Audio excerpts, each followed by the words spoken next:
I apologize. I sent you a folder. That's it. Yeah, I think so. Everything. Plug it in and just set it up. Actually, attorneys do color too. So,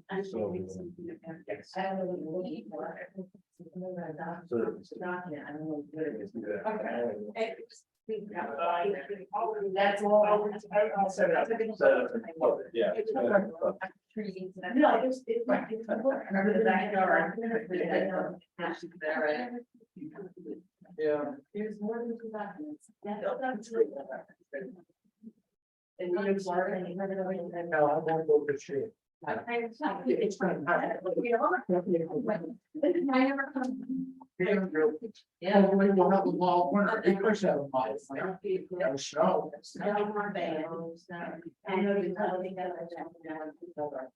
Very good.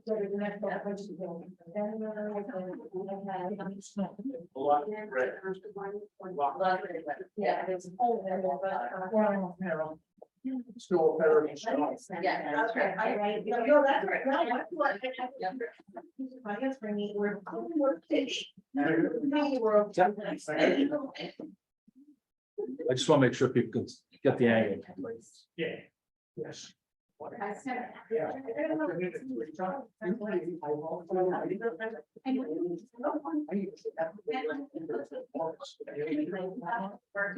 I'm just in here yesterday, it was 73 degrees.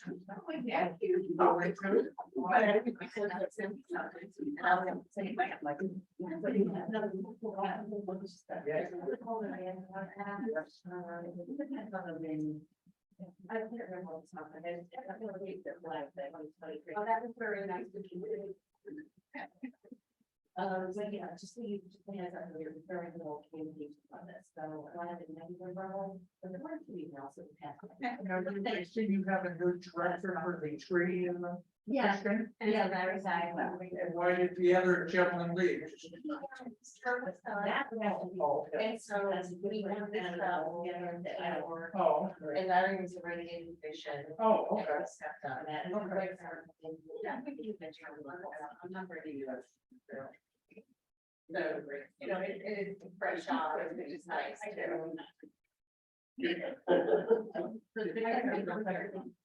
I'll get that settled down with five total and everything. So it's. I mean, we'll clean out. And then kind of.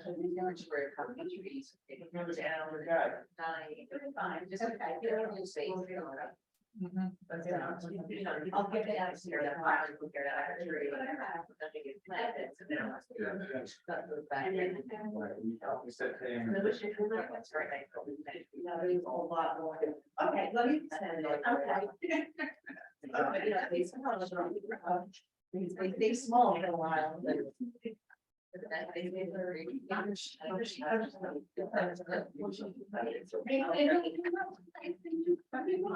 Weird, that's not. Well, we were here a little while, I think it's been now. You probably didn't know. Yeah. And that sorted out. Yeah, and that was.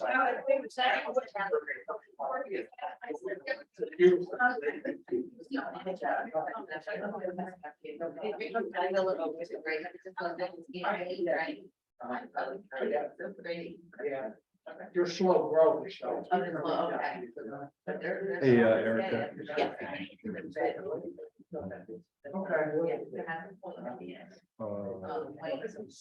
There's a high probability of murder something. Okay. She, She okay? Thank you. She's stuck. Okay. Just takes you, but her, Okay. she's going on vacation. With all these They got to go for it. problems. I told the mayor I remember seeing some kind of vacation. What's that? I remember mentioning her vacation a while back. Yeah, but she just had this problem like 2 minutes ago. So she might have to drive up to Westfield. I didn't think it was the end of the world. And she, Yeah. You know the Gasford? Mason Gasford? I think they got it in the same place. Really? Oh, yeah. Yeah, you have the double tires. What color? Black. Okay. Three rows. No, we. No.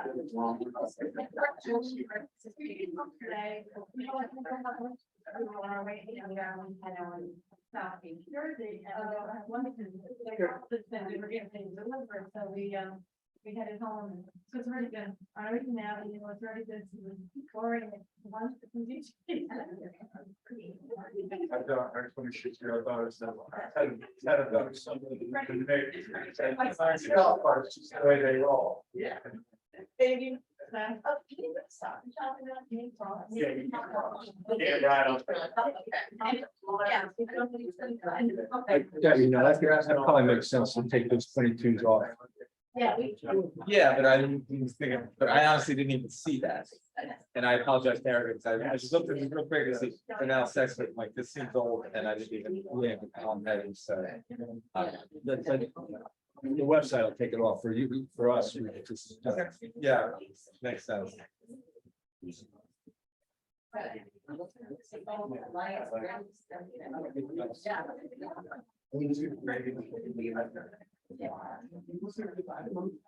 And over the front, we got a proper blooper in it. I think we have. Make it on the front for that.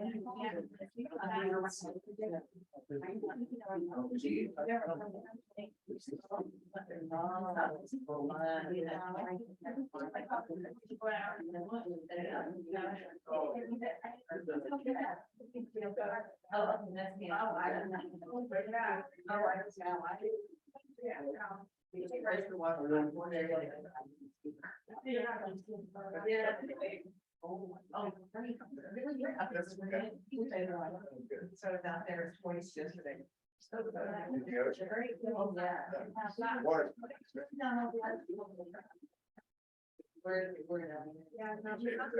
Did you want the microphone?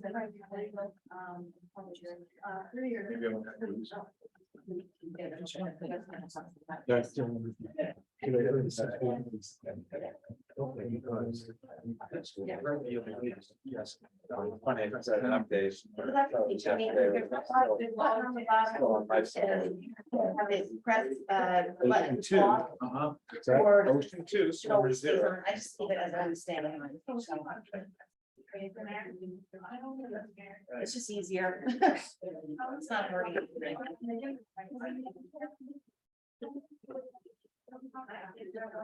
Exactly.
Your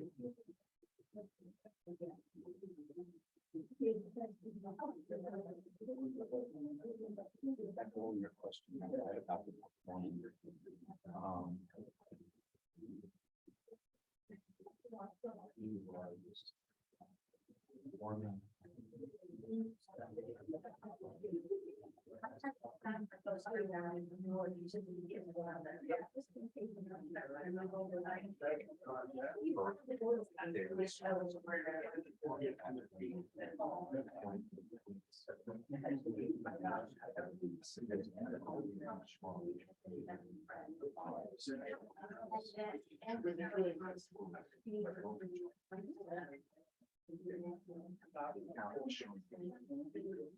No, he asked for.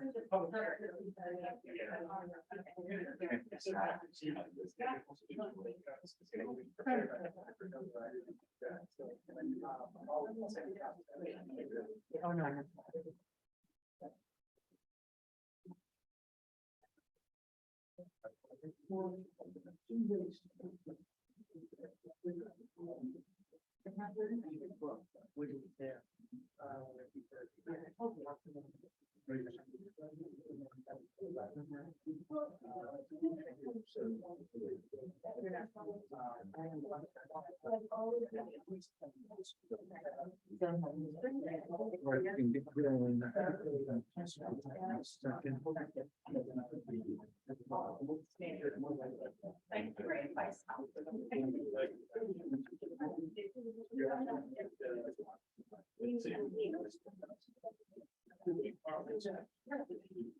no.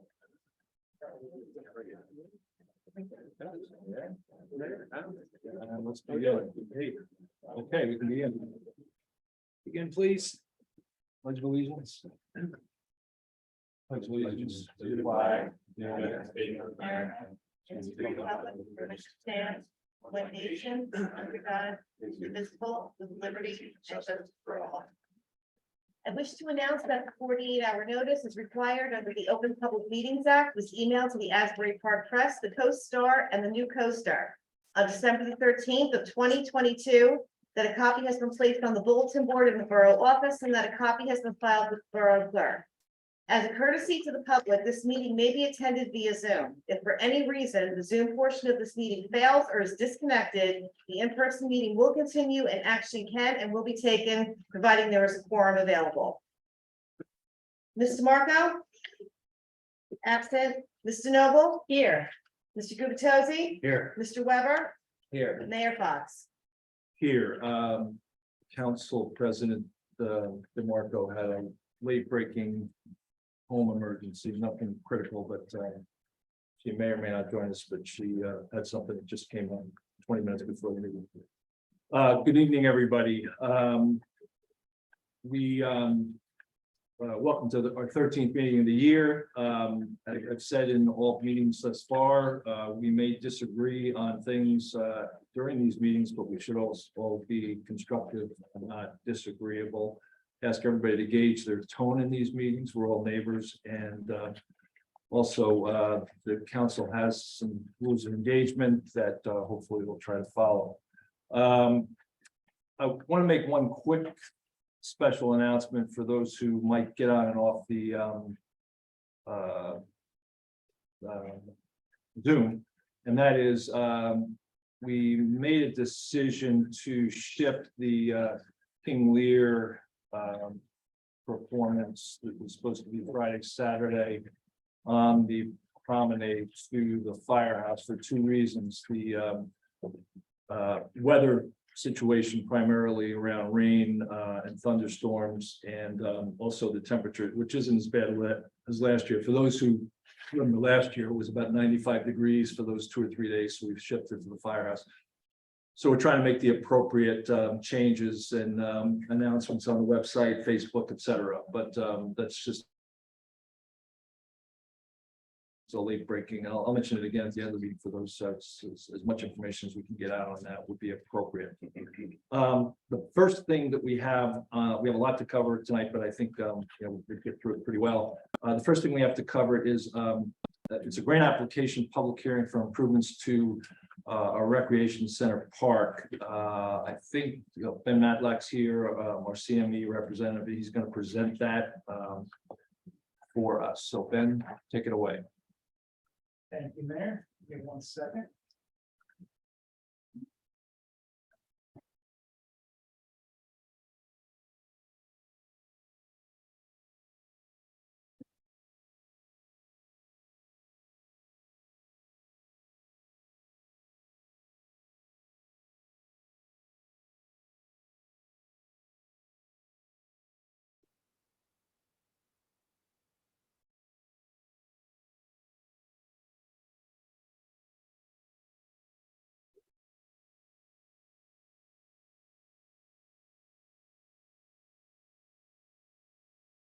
Everybody see that?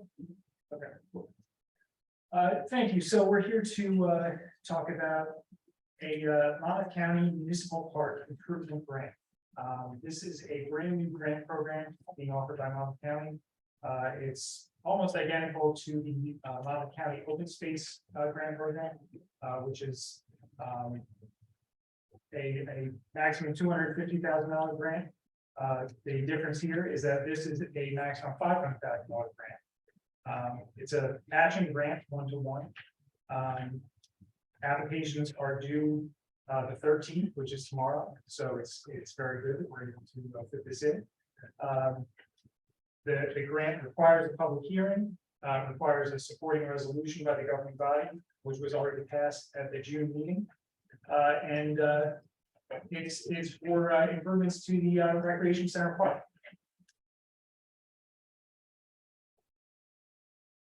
Okay, here's just a couple of photos of current conditions at Rec Center Park.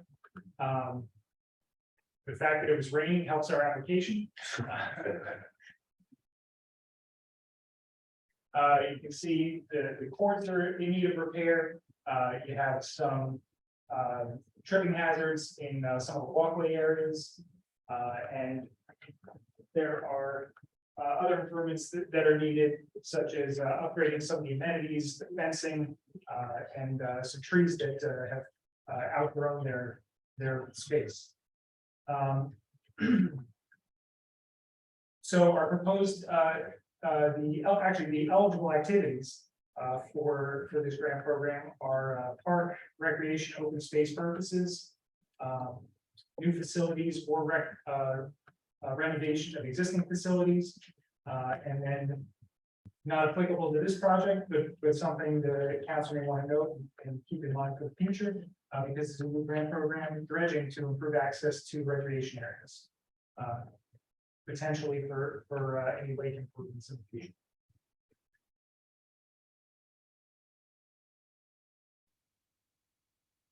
So the scope of work, I kind of already went over, improves the pedestrian walkway, new benches, trash receptacles, other improvements, such as fencing, resurfacing the existing tennis and basketball courts, and the intent is to provide pickleball striping as well. And then the playground, if you remember seeing in the first slide, had some drainage issues. We'll do some drainage improvements in the playground. Our current cost estimate is $510,000. So matching grant for that would be $255,000. This project also previously received a local recreation improvement grant, which is a grant through the DCA for $74,000. That's a 2023 grant that we received this year.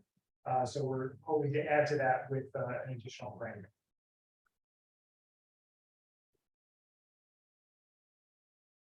Here's just a quick kind of sketch of what the improvements would be. On the left there is the in red is the tennis court. And then the right is the basketball courts, resurfacing both of those. It's not a line for it, but we would include tennis and pickleball, or potentially just pickleball, if that is the preference of the borough. And then improvements to, like I said, to add, replace benches, picnic tables, trash receptacles, walkway improvements. On the right side there, you see those X's. That's a location of a couple large trees that are in between the walkway and the baseball field. They started, lifting up the walkway, causing tripping hazards. We could remove those, replant with new trees and improvements to the playground and drainage area. That is really it. A quick presentation, but this is an application we're going for, and looking forward to getting this project moving forward. Any questions? Thank you, Ben. I appreciate this. Looking forward to this. Do you know what kind of trees those are? I don't know exactly the species, but we'll have our landscape architecture department evaluate them. See what the best replacements would be, and go from there. Okay, and it's a lot of money. It's a big grant, and they're decent sized trees and they need shade. I know what they're doing to the Yeah. bricks and whatnot. So if they're planted, I'm kind of hoping we don't get a little, like, right, like a. But I it's, know it costs money, but if we can get bigger trees that are already throwing some shade, that would be good. And yeah.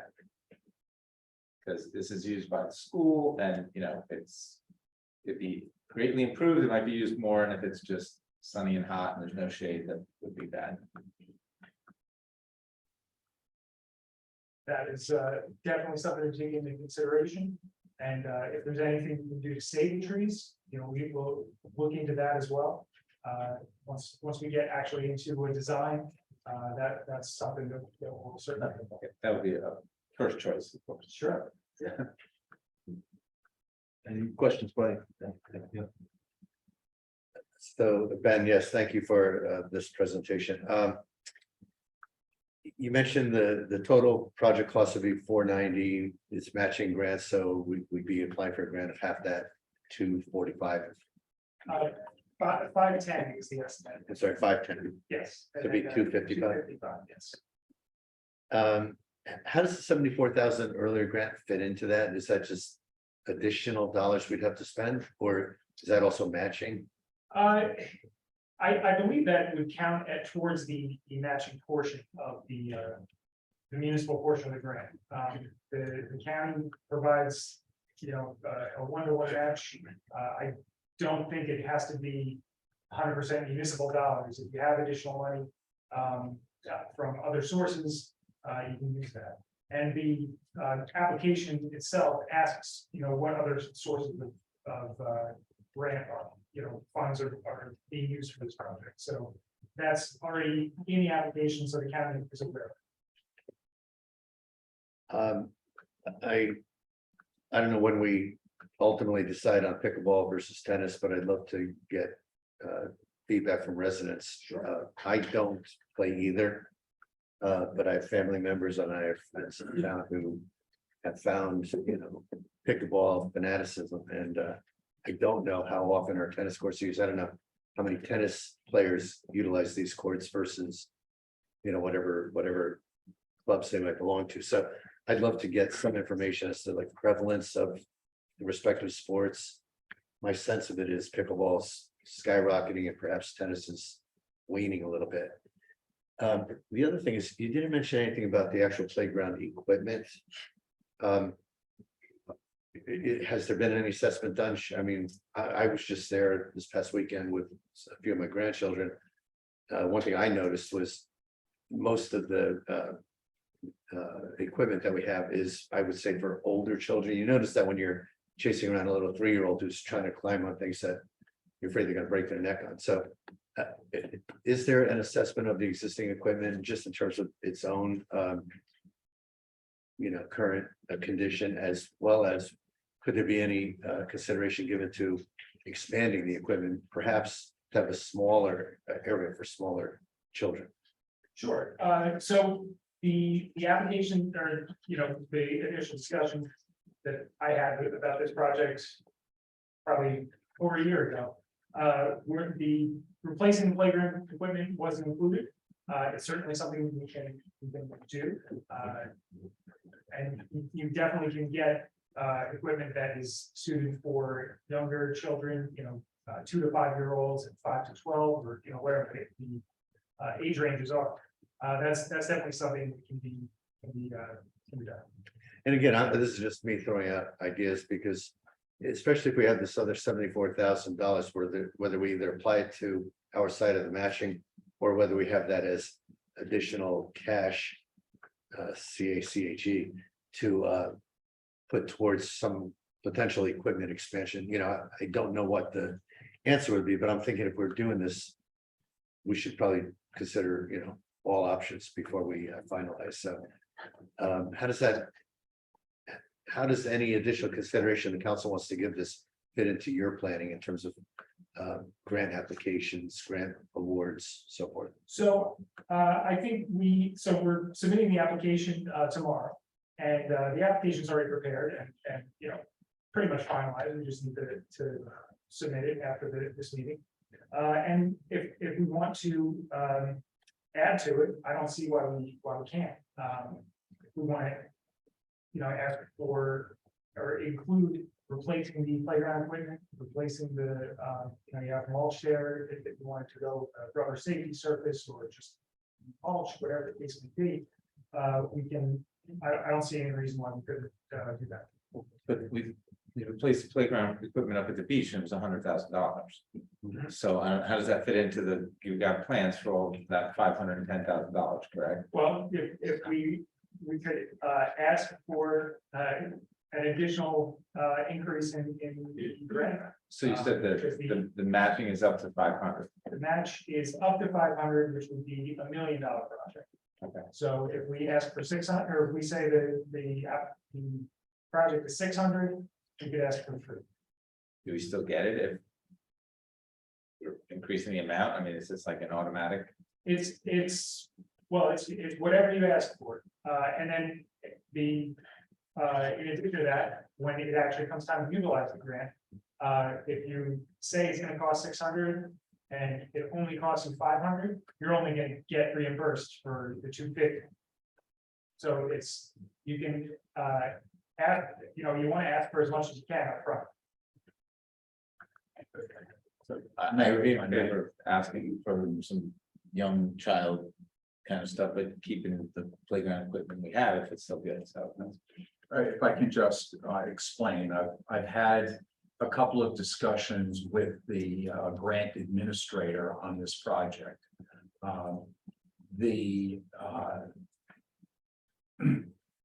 Receiving the grant is not a given. It's a competitive process. This application was before this agency last year. It was not approved last year, not because it wasn't a worthy application, only because they considered other applications to be more worthy. The fact that this is more or less the second year that this application is being submitted increases the probability of it being approved. And as long as Mr. Matlack and his staff have the opportunity to be able to make a modification before the submission tomorrow, then I think that will happen. And it is clearly better for the borough if those modifications are made now than if they're made later, because later means it'll be $1 for $1 as opposed to 50 cents for $1. And so you're indicating that those modifications could be made regarding the playground equipment for the application, and it still would come under the maximum that is permitted for the submission of the application. Correct. And Ben, we have, on the Lake Terrace project, we've already have a 3 to 5 year old kind of piece of equipment in mind, so we have that costed out. I don't know if you have that off the top of your head or not. I don't know what it is off the top of my head, but that is, that project is funded through a Monmouth County Open Space Grant from, like you said, a couple of years ago. Yeah. And so they do fund, playground equipment. That's the type of projects that, Oh, yeah, no, I know. I was just trying to get from a perspective of what the cost of it would be. Oh, Yeah, that's where I was coming from. it's definitely under 100,000. Yeah. I don't remember what the number is though. Okay, I know we were also recently we're looking at purchasing equipment for. Like Terrace? Yeah, Lake Terrace, thank you. And that was smaller children equipment size, so I don't know, but that's That what I would just be- said. Yeah, Oh, is that- that's what I said. I thought you were talking about the baby side. No. But actually, to that point, we've gotten requests between the new equipment on the beach and that's swing area to put something for younger kids for the same reason. I don't know if it's 30,000, 40,000, I'm not sure what it is, but that's something to pursue maybe in the fall. I have one last question, and Ben, I want to bring us back to the trees. I go to this park regularly. I honestly just hadn't focused on the trees, but as soon as you say, there's a possibility of removing them, my ears perk up a little. Are these large, mature, shade-giving trees at this point? They are pretty large trees, yes. Okay. But we're not talking about all of them, No, though. No, Right. we're talking about, there were, I believe, 3 Yeah. that were right along the walkway that were. problematic. Causing the walkway to heave a little bit. That's what why they were being called out to do. I know we've got that substantial wooded area, to the east, but regarding those 3 trees. Again, have you guys looked at whether or not there is any workaround, something that, I don't know, we could reroute the walkway a little bit or do something that would not cause us to have to remove the trees? We haven't gotten to that point yet, because it's just a conceptual plan and just really strictly for budgeting purposes at this point. But once, if the project moves forward into a design, we'll actually survey everything, figure out we have where we can potentially reroute the walkway. That's, what we want to do. And of course, I'm sure a presentation such as this will happen with a more polished plan. Okay, Before it moves forward. that's the end of my questions. Thank you. Let's have one. I think you answered my question with that. I was gonna say, who picks out the design as far as the benches, the tables, receptacles? Yeah, so we would come up with a design, meet with, your administrator, your rec director, and figure out, if there are borough standards we need to adhere to, we'll do that. And then any input from the mayor and council was always welcome. Yeah, because I know we talked about Main Street getting a little reserved too. It'd be nice if we all work together. Yeah. Great, thank you. Do you have a public comment on this? I think you need to open it to. Yes, public open up, comment. yeah, thank you, Ben. Stick around. So if anybody has any public comments that they'd like to make, yes.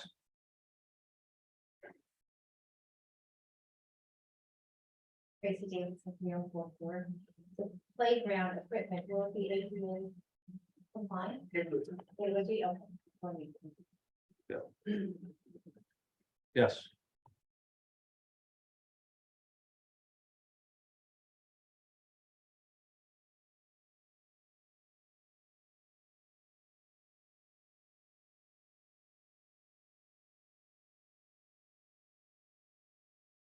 Nancy Meadow, Ocean Park condominiums. Thank you for the invitation. It's the first time I've ever understood visually and mentally. And thank you, Mr. Weber, for remembering the $6,000 playground that we installed without competitive bidding. along with the extra $10,000 with the chairs that were supposed to be temporary.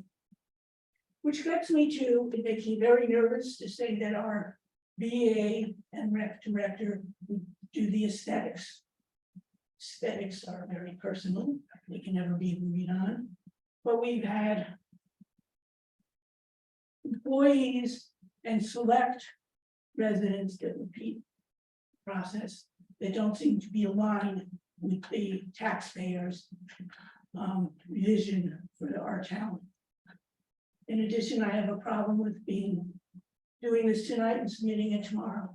Why is the Bradley Beach Way always at the last minute? It's quite offensive. Mr. Gubitosi, tennis and pickleball. Currently, I only play tennis because I cannot find anything about pickleball on the website other than we have it. It's not funny, it's really a repetitive issue. And I also have a problem where I'd love to upgrade facilities. And yes, we're in budget crisis, so can we spend $250,000 or not of our own money? Okay, back and forth. My biggest problem is that we do not charge for services here. So again, it gets into the running of the town. So if we have pickleball and or tennis courts, are they open to the whole world? Are we gonna charge if you use court time? All of this comes into it. It comes into whether or not I think as a taxpayer, I choose to spend $250,000. So I hope you kind of take that into consideration because we have a very excellent record of repeating past mistakes. And I'd really like to see us move beyond that. Thank you. Thank you. Yes.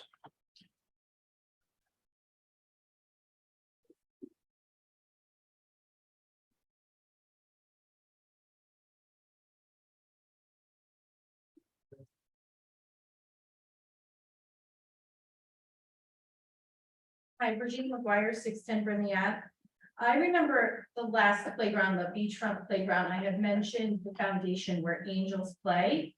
One was done in September in Seaside Park this past September. The council worked on it. It was donated from a family who lost a child. As long as it is done in honor of someone, that foundation will do a playground.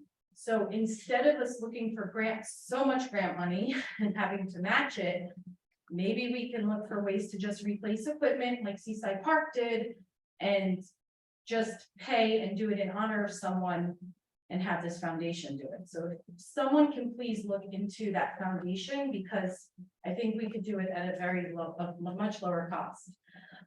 Regarding the old playground, for $100,000 to still have mulch when kids are coming off the beach barefoot, it was a huge problem. I thought it was a very poor upgrade, keeping mulch there on a beachfront playground. So keep that in mind that we're a beach town. A lot of people are coming off the beach without shoes, and kids might not have shoes or they're packed in the bottom of a bag. So if you can please note that as well. Thank you. Thank you. Yes.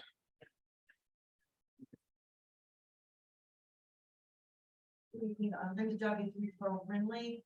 I think with the pickleball and tennis, it's just as easy to convert to a pickleball court on a tennis court as long as the markings are there. That's not an issue. There was some scuttlebutt many moons ago about knocking down that greenhouse and using that for another function. That maybe we should add that to the grant. And I think, thank you very much for your presentation. And thank you, Brigitte, about that foundation. So maybe we should look into that and knock down that greenhouse. It's broken windows. God knows what's in it. I see all kinds of stuff when I hear and there look. But also the bathroom in the rec house, I think one's broken. Can that be fixed? Maybe on this grant. All right, thank you. Thank you. Yes.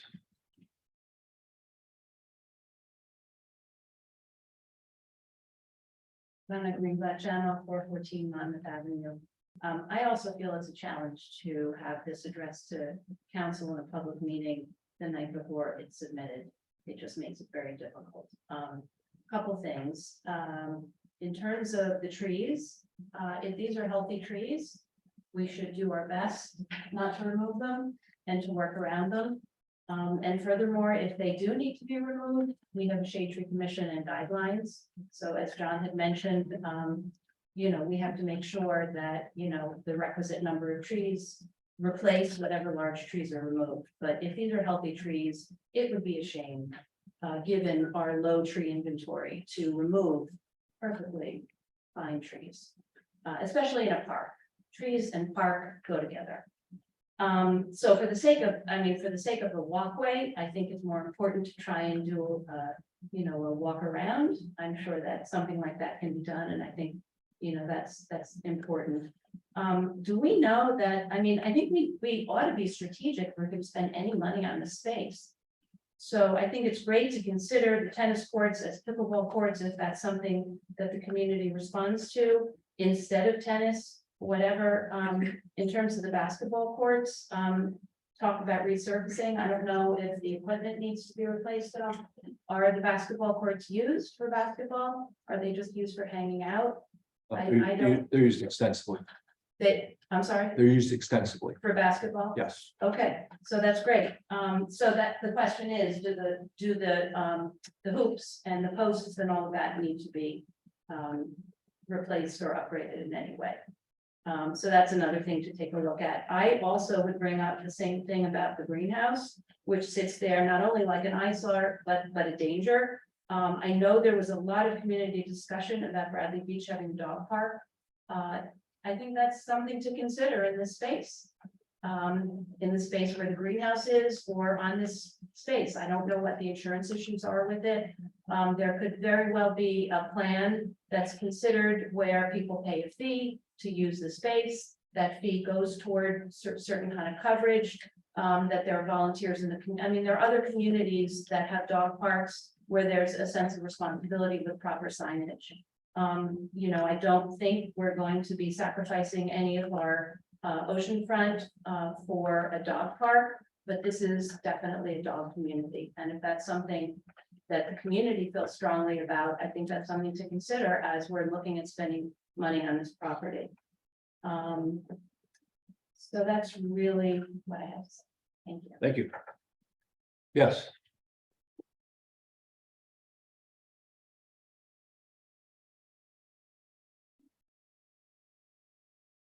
Hi, Julie Machetta, 605 Newark Avenue. I think we really need to consider the greenhouse as potential parking area if that is knocked down. Because our seniors and handicapped people, it's very trying for them to get to the rec center. It is a very long distance from Main Street or from the parking lot. So it's not conducive to the seniors or handicapped people. Or just if someone's renting it out in bad weather, it's very hard to get to. And also, the aesthetics. I'm very concerned of the fact is who is going to make the selection on the benches, colors, what we're doing, schematics. That needs to be cohesive around the town. So there needs to be a bigger plan as to what we're doing. Because our design should be very cohesive completely around town. So we need people who really know, not just someone say, oh, I like this, I like that. We actually need people who are professionals in this area to help us with that, whether we have, you know, a group in town or designers or something of that nature, but that is also something to be considered. Thank you. Thank you. One other thing is, we really do need to look into getting the park equipment donated. We should, there are so many avenues to go through. We should not be paying for parks, whether it's on what is it, the Fletcher Lake Park or anywhere, when we do have abilities to get parks donated. That's definitely wasting our tax monies, especially since we're facing 11.6% tax increase. So we have to cut costs wherever we possibly can. Thank you. Yes.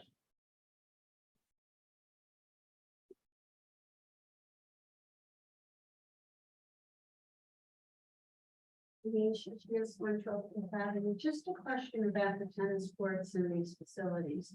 Could anybody, I don't know the answer to this, but I know Crescent Park in Seagirt and the tennis courts in Spring Lake. Are they residents only, or do residents have preference to that? Can anybody find out about that? And how can we, if so, how can we protect our residents to have priority over these courts rather than just people just walking on off the street? I think, and I thoroughly 100% plead for a design expert for the aesthetics of this community. We are in dire need of that. And if anybody knows me, you know I have been on this bandwagon for years. Do not put Band-Aids on wounds. Do not waste money with inferior quality things. You can't afford to just keep replacing them and have them, or that they do not last for a long period of time and they look terrible after a certain amount of use. Thank you. Thank you. Yes. Thomas J. Kalana, 612 Third Avenue. Mr. Mella, it says here improve the drainage around the playground. What would be the avenue to do that? Most likely it would be under drains in the mulch area, collect the water, suck it down into the under drains, pipe it to storm water system. With the railroad tracks? I don't know exactly where, but that would be the idea. If I could just make a note, like the gutters and downspouts and everything on the current rec building is not in great shape. And a lot of water is coming off of that. And also there's no encumbrance to shedding water off of the greenhouse. So that's another avenue, which it may be, as per one of the previous speakers. I mean, it may be good to turn that into pervious coverage and maybe make it part of the park to reduce the outflow of drainage. So I appreciate it. Now, will it be just an improvement, or can we figure that it's going to be done? What's that? The other than that you reflected in the pictures. It would be, no, it wouldn't just be improved. It's everything. Okay, thank you, sir. Okay, we'll close the, Can I ask one more question, Mr. Mayor? Hey, Ben, I see you're taking a note, but can you go back to the slide of like what we can apply for this money, just to cover that, I don't know what slide that was, improvements on park recreation, open space, historic preservation purposes. You say these are $500,000 grants Yes. from the county, okay. That, I just wanted to see that again, and then, we probably need to get this off the screen to see if anybody on Zoom has Zoom, yeah. questions. I think that's what Michelle was talking to me about. Did I get that right? Yeah, you got it right. It was a series of like mouthing and hand gestures and I didn't know. Okay, there we go. What do you know? I can't. yeah, So it looks like we have maybe 2 people on Zoom that I can see. One is Kristen Mahoney. Good evening, Ms. Mahoney. Hi, Kristen Mahoney, 200 Lorraine. When we brought this up last week about the grants, I thought it would be more about just improving, making things were safe. So I figured there must be a plan for this. And in that plan, I would really like to see a space for a dog park. I think the area by the greenhouse would be a great area for that. And when it comes to the insurance around that, I don't think there really is much of an issue because most dog parks are kind of an agreement between or among the people who bring their dogs there. It's kind of, use at your own risk, and anything that happens among the dogs is kind of between among the dog owners. So, other than it's, having a fence and a double enclosure, it's, most towns have them without a problem. And it would be a great idea to have some kind of pay thing for people in the town to use. And I'd be very happy to help facilitate that, because I really think having a dog park in our town where most people have dogs would be fantastic. So thank you. thank you. Any other hands? Oh, Nope. Steve. Okay. I don't see it. Okay. Okay, we will close the hearing and thank you, Ben. And move to the next agenda item. Thank you all for your input. We certainly have some work to do once we hopefully get the grant. let's go to, next item is a workshop, and it's kind of a update workshop on short-term rental ordinance discussion. Greg, I don't know how we want to do this. Is yourself summarizing or Councilman Vitosi or? I would suggest that Mr. Cannon, who. Oh, I'm drafted the sorry. Yeah, ordinance, that's right. Ought to summarize it. Okay, no, thank you. I forgot. Greg was a part of that too. So for people's information, this has been going on for some time, since last year, really. There's been a small group that was assigned to take an assessment of this, and I think we're just trying to take the appropriate steps. We're not taking a complete bite of the elephant. We're taking it one bite at a time, or maybe 2 or 3 bites at a time. So I think the group was Greg Cannon, I think Councilwoman DeNoble, I think Councilman Vitosi, Greg Fahrenbach, and Paul Murphy. That's correct? Yes. Yeah. So Greg, if you could just do a quick summarization, and then if anybody has questions or adds. Sure, absolutely. So this little bit in history in Bradley Beach. Rental properties are generally regulated through the certificate of occupancy process. Which is resulting in a lot of inspections, a lot of duplicative inspections when there's shorter term rentals. Also, the group that was put together, and also other council members expressed this as well. The idea of a 1-day short-term rental is not conducive to the community or quality of life in neighborhoods, extremely short-term rentals. So the first thing that this ordinance does that's important is that the minimum rental in the town is 6.5 days. So someone can move into an Airbnb and leave an Airbnb with a gap on a Saturday for a turnover. A week-long rental, but no one can essentially rent any rental in the town shorter than 1 week. That's a key principle change. That's a new regulation. Number 2, the importance of public safety, fire, life safety hazards in these in any rental property in the town, whether it's a large apartment building or whether it's a single family home. It's obviously of importance to the community, particularly in a community where houses are close together. Fires are a concern and that sort of thing. So this does not change anything having to do with the CO. So all the rental properties still have to go through all the life safety checks, all the health code checks, and they're still subject to the same code enforcement. But to enforce all those codes that I just listed off, you have to know who's renting and where. And so this ordinance, the major portion of it establishes a landlord registration for the town. There's currently a summer rental registration that's on the books in the town. It's for a duration, I believe it's May 15th to October 15th. September 15th, which doesn't necessarily capture the entire rental season. And so this requires all rental properties, no matter how large you are or how small you are in the town, to register, and with the information you'd expect, who tenants are residing in the home.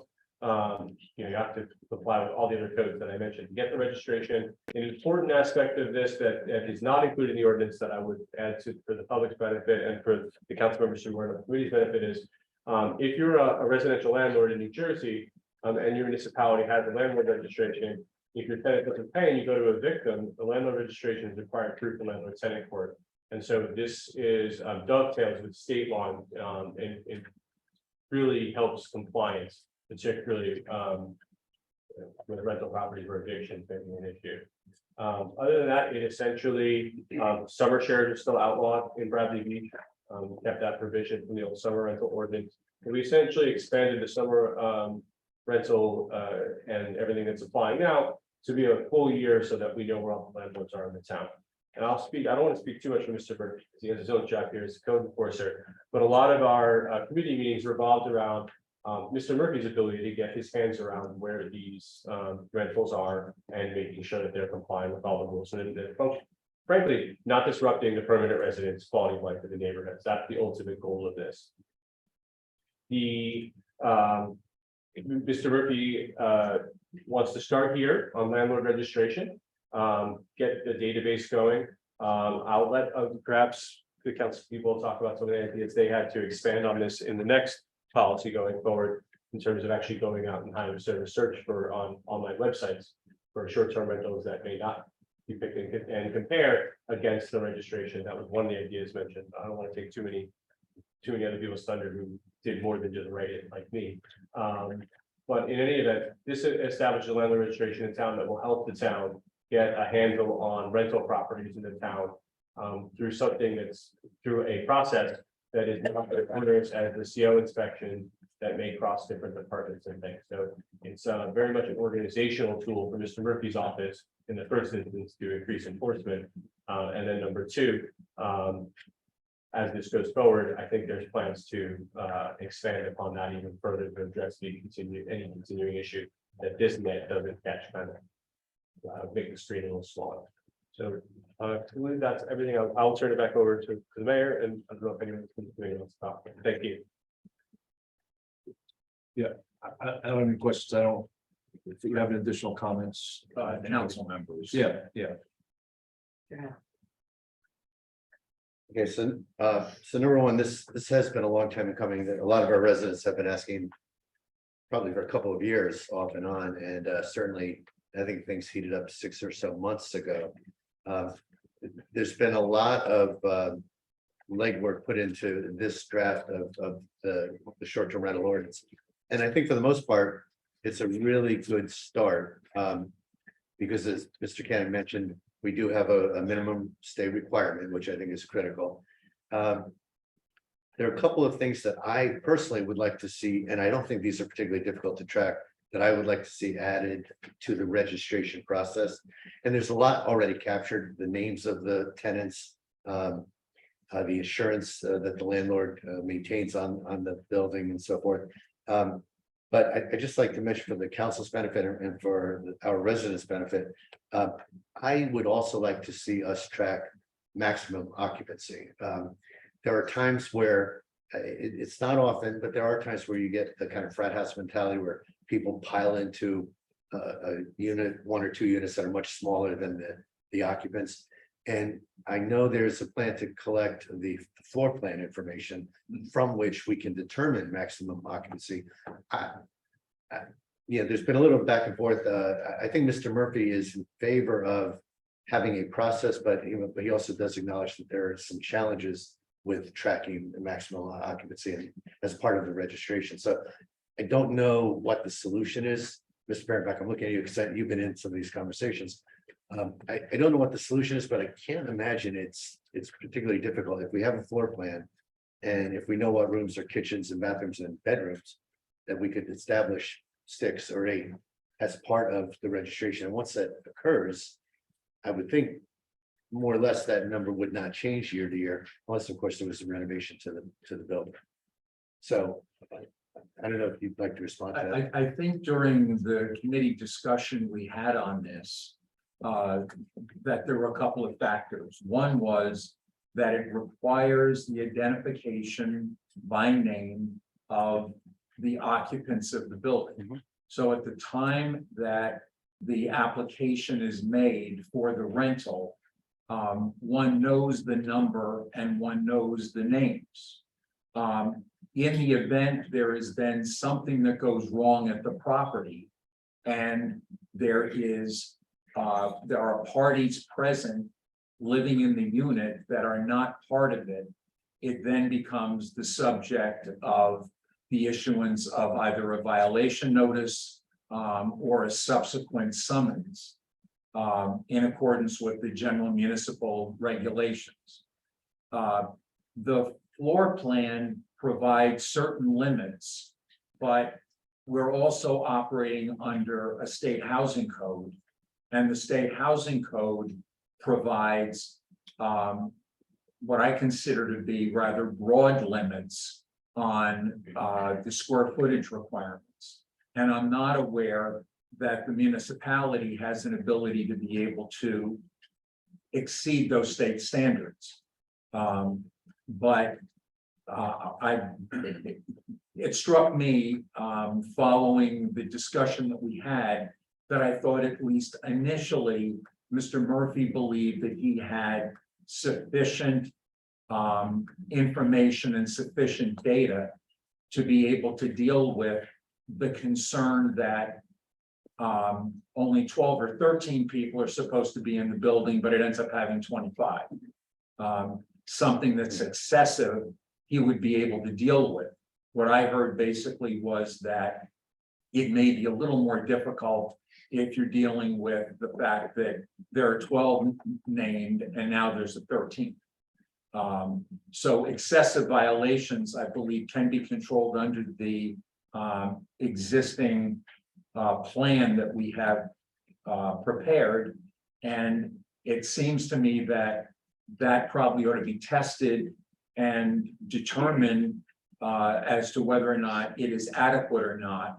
And then we possibly go the route of finding an ability under the law to be able to make something more restrictive. Again, my personal bias is to try to be as proactive as we can. As you described the potential solution, I think you're describing Mr. Murphy's position. It's waiting until it's tested, waiting until the police have to knock on the doors. And I'd rather everyone understands right up front, maximum occupancy is 8. You submit 10 names. There's a box here that says you've got 8, you've got too many names on your list. Police don't have to knock on the door. So again, in the interest of time, I would like us to track as part of the process, registration process, maximum occupancy. I'd like to understand off-street parking. If a rental unit provides some off-street parking, obviously that's a very good thing. Similarly, if it doesn't provide any off-street parking, so you have to park on the street, you have 5 renters and they each bring their own car. You got 5 different cars now parking next door to you if you're a resident. I'd like to at least be able to track, not necessarily take immediate action on this, but off-street parking available and vehicle registrations. There are many times where these new cars come into town, they're visiting for a week or whatever. They block a driveway, they park in an inappropriate area. And I think it would be helpful if we, as part of the weekly registration, if we could track vehicle registration. I'm sorry, let me Please. interrupt you. So I know I was there, maybe not see. Yeah. So I thought, obviously this issue has come up before in the town. And so I thought about how to kind of mesh those two things without making it too onerous. I mean, we do have, as you recall, chapter 328, which we adopted back in 2020. It deals, I'm not sure you're aware of it, no, but we have a chapter on overcrowded dwellings. So I thought in the ordinance, after we hung up that day, I thought that if you, number 5 was which floor plan shall comply with chapter 328, then you basically have it at the outset and the standards are already. I'm not sure Mr. Murphy even knows about that. He does. Oh, he does, he talked about it, okay. So, I mean, it's a quick check, pretty much, of the floor plan with chapter 328. That's how I was thinking you could mesh those two without having to go inspect people's houses. On, a weekly basis or what have you. That's how I was thinking it was a good compromise between what everyone was talking about at that committee, if that's acceptable. To you, and I'll call Mr. Murphy and ask him as well. Yeah, I mean, the houses are gonna change week to week, so you inspect it once or twice a year, and at some point you confirm that, the landlord has identified the appropriate maximum occupancy, I would think. Yeah, I mean, it could even be noted on the, if there is a cross check, then you, like, for example, if you have a application where they put 2 names on it in a single family house, I'm not sure there's going to be a really scrutinized check. Mr. Murphy has a triage list like any other, employee. But if someone has 10, and it's making specific reference to chapter 328, number 1, someone's probably not even going to give you 10 people in a 2-bedroom house because they already saw it in the ordinance. So it might just cut down on it that way in the first instance, because it shows that we're aware of the issue. And then number 2, it gives Mr. Murphy the flexibility to do it on applications that might warrant it, but not on something where it's just a couple renting a whole house for the weekend. That may be all that's needed, is to bring that citation into the new ordinance language. What I like about this, I say this for the public's benefit, most folks, I believe, haven't seen this yet. This provides the ability to revoke the rental license if there are violations, which I think is a good thing. And there would be a regular change in, would there be with changes in occupancy, you know, every week, let's say short-term rental. New people come in, there would be a fee assigned with every change of occupancy. Which I think is a good thing. I think it just makes sure we manage the process effectively. What we haven't done, and it's not necessarily a part of this ordinance, but what I think we really need to do as a borough is find ways to operationalize this efficiently. And for example, two things, I'd like to see if we can explore some sort of online capability to provide these updates. Mr. Murphy described, if you're renting some place out for 10 weeks, you bring in 10 pieces of paper with the list of names of the occupants. And I think in this day and age, most of these short-term rental companies are probably doing things electronically. They probably have all that information online. And to transcribe that into our paper form seems potentially silly. I mean, I don't know how it works, but I got to believe in this day and age, there's technology that could support the process. The other piece of this that I've just been on this crusade for a couple of years now is I do think we need some external monitoring of rental properties. And by that, I mean, from a pure compliance standpoint, if someone doesn't report that they are renting, and let's say short-term rentals in particular, if they don't report that to us, we find out in time because a neighbor complains or somebody complains. I would much rather have a proactive process, and there are organizations out there that do this. One is that I'm familiar with, they may not be the best, is Host Compliance. They track marketing activity. So they go to all these 50 different sites for sale, you know, the different, what, Airbnb, VRBO, and they track who's advertising rentals. They give us a list in Bradley Beach, these 62 homes are advertising. We match that against our new registration. And when we have 45 registered and they give us 62, 17 difference, we can go knock on a door. It's a proactive way of managing this. And I'd like to see the borough evaluate Host Compliance and any of their competitors to see if we can have an external monitoring mechanism. That would be much better than putting that burden on our residents. And that's it for my comments. I have no comments. You covered a lot there. Thank you. I have a couple of questions, Greg. When we were first started talking about revising the short-term rental ordinance, I was really concerned with if we could make it a requirement that it's owner occupied, because the problem that I see is like somebody just buys a house in Bradley Beach because they know they can make money doing Airbnb, and then our friends and neighbors out there end up living next to an LLC. They don't have neighbors and it's just bad for the community. It's driving up prices and whatever. So I understand we got off the idea of requiring owner occupancy to do short-term rentals. Can you speak to that a little bit? I mean, this is a hot area of regulation. Owner occupied has never been tested by the courts. Okay. So it's 7-day minimum duration has been and has been approved by the courts. The code enforcement office believes that they keep it under control as a landlord and cut off the weekend party kind of rentals. Going beyond this, there's been cases that essentially if you have a de facto ban, that's unconstitutional. That's been held. So we can't do that, but I mean, are you saying in short?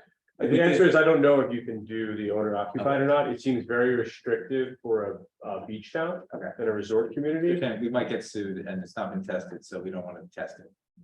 I'm not sure you want to be the test case. Okay, so how do these changes solve the problem of across the street from the school, there was basically some low rent rentals, and somebody bought them all up and is fixing them all up and turn them into Airbnbs, and they kicked everybody out. The school lost 7 kids because of that. How does this prevent something like that from happening? It doesn't necessarily as a policy matter. Okay. There's also nothing stopping 7 people that live in Bergen County from buying this house and not going to school here either. So that's a very difficult policy issue. I understand. So my hope with this was to get at that, like to make it in a way kind of burdensome or onerous to do short-term rentals, therefore get people that are landlords doing long-term year-round rentals, and we have a more stable community, and we have people that don't get kicked out and get, you know, because again, if this happens to a couple more apartments, we don't have a school anymore. I've already spoken about that. So it's just sounds to me So like. that issue is being faced by Neptune City as well. Well- But that's not uncommon, not uncommon in the area. Understand, right, but it's our field to solve. I, that, I so. think that, you know, that's a community concern, as you can see in the old summer rental, ordinance that is being taken out of it. It talks about the school year and school children and the permitted length of rentals. Not sure that would hold up under today's case law. I mean, I think what Al was alluding to is that we have, the committee had a long conversation about all those issues, basically from soup to nuts.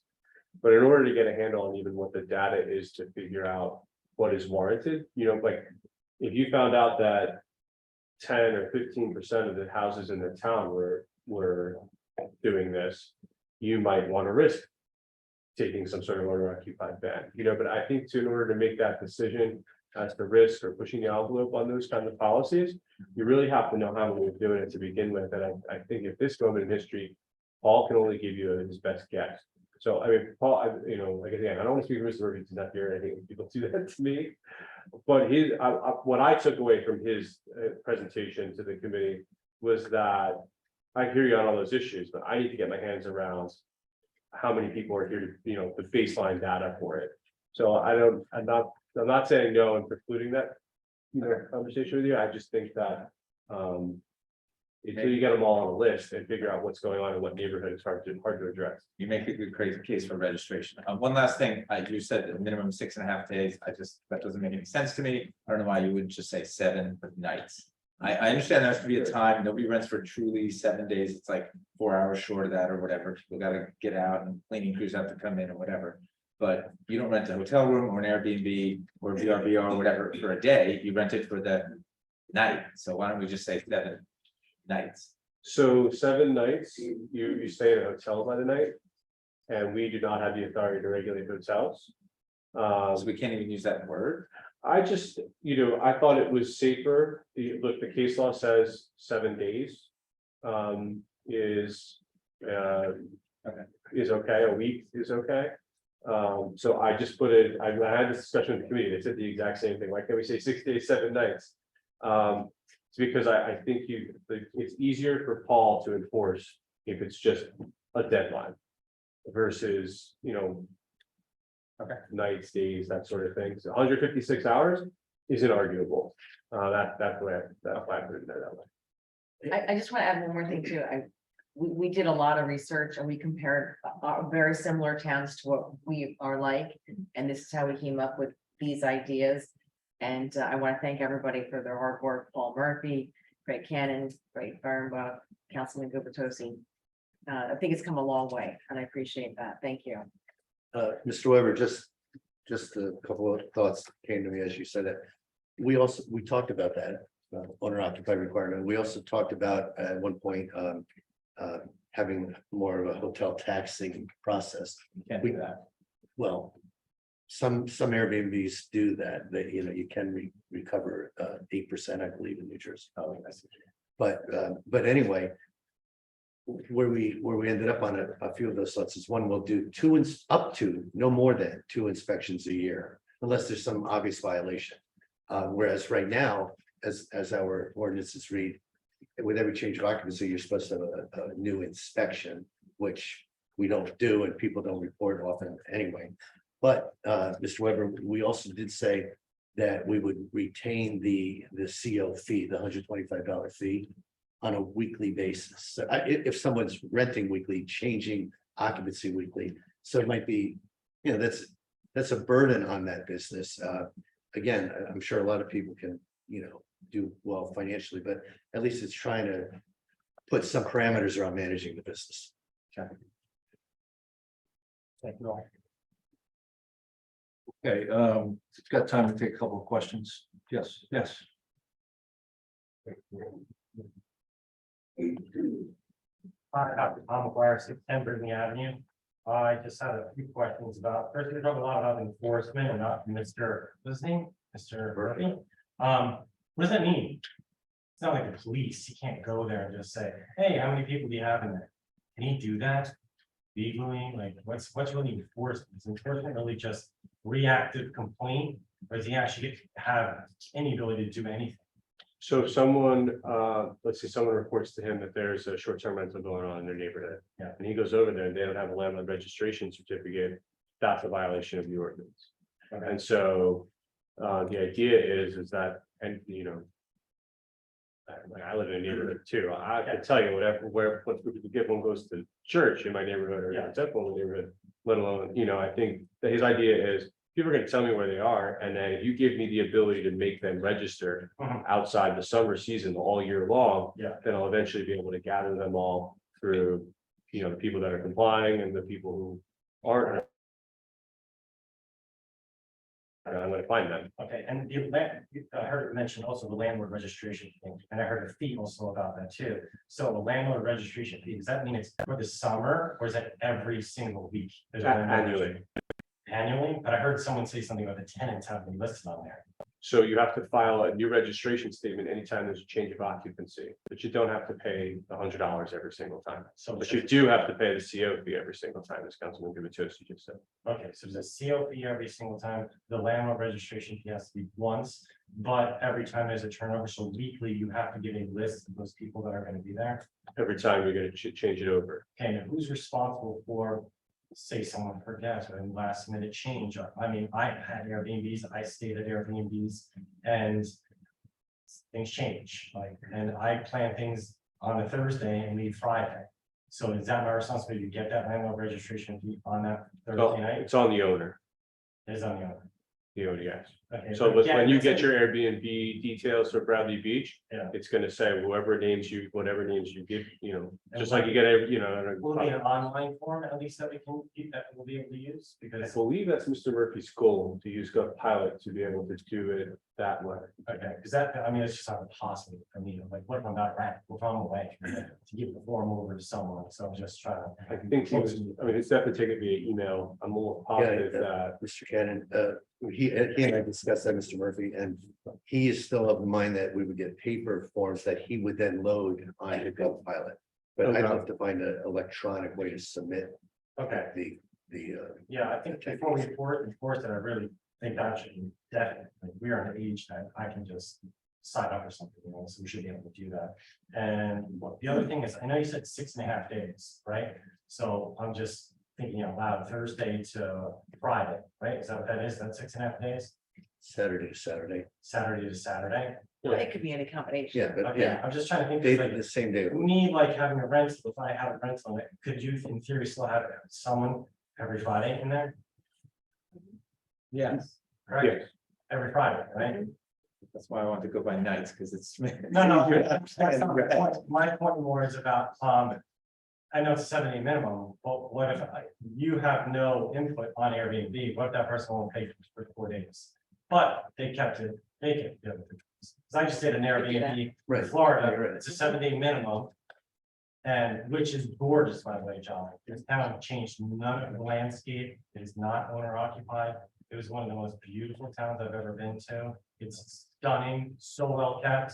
So it doesn't always change for the negative. I felt very at home there, just so you know. And for residents, it was amazing. So, and almost every house had a rental sign. on it. So it was majority of Airbnbs that were there. And I know they had a 7-day, but we only seen 6. So we did not, even though, well, we did pay for it. But I was just wondering, you can't force that, correct? We cannot make them stay at the beach for the full 7 No. days. I mean, if you can't make that Airbnb charge for those 7 days. So if I paid for Friday to Sunday Airbnb, but my next booking is now next Friday. I would think that, I So they mean, just, the idea is that. their listing is weekly rent, weekend rentals. No, I mean, we couldn't make them charge it, but in theory, they're losing money if they're doing that, if it's fully booked. Yeah, they can't fill it in. We're kind of counting the private market to take care of that. Yeah, I know. I just, I'm very against the 7 days. I'm for like 4 days, 7 days. I think it's excessive. But that's just. Thank you. Mayor, can I ask you a question before the next speaker? Because I feel like I've heard two different things. I thought I heard somebody say there's no change to the CO process. I thought Al just said that, what did you just Up to say? 2 inspections a year. 2 inspections a year, so that is a change, because right now they're inspected between every rental, so which one is it? But as a practical matter, they don't have the manpower to inspect. Practical matter, they don't do that. Yeah, and we don't do it, right? So it, on the books, it says, yes, that's what Okay. theoretically should be happening, and there's also a whole summer rental ordinance that theoretically should be happening. But in essence, neither is.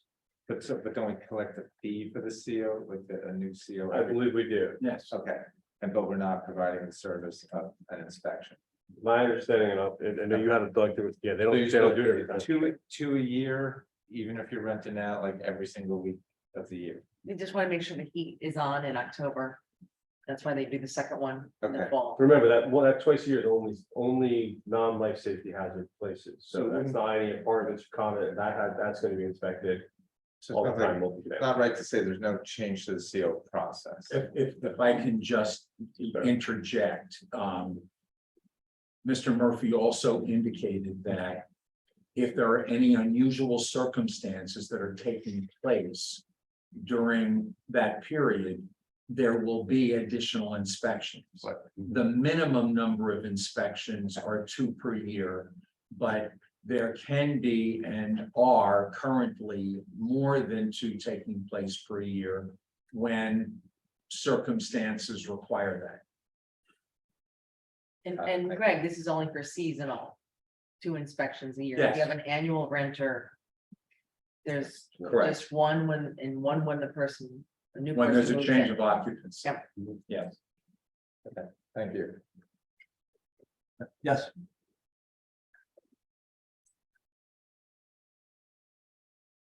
Amy Husband, I'm under Fort Avenue.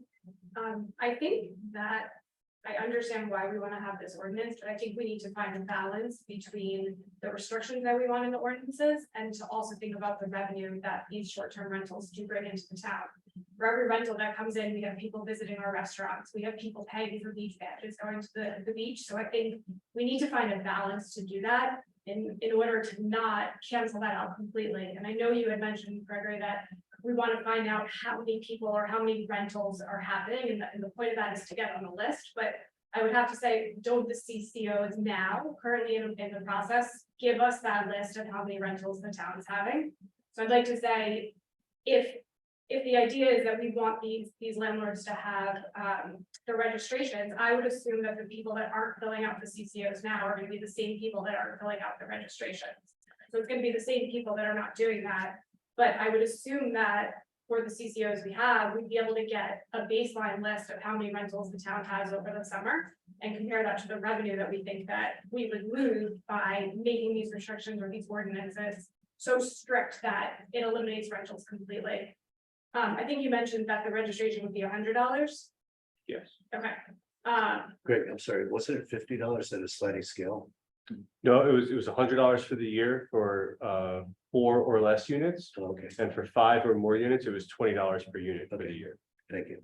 Right, so I think also, you mentioned the parking and that we should have to get vehicle registration or something like that. I think that that's a violation of privacy. I mean, there's people that don't do rentals and park terribly in town. So I think that parking laws in general should just be applied to everybody in the town, not just people that, are doing rentals.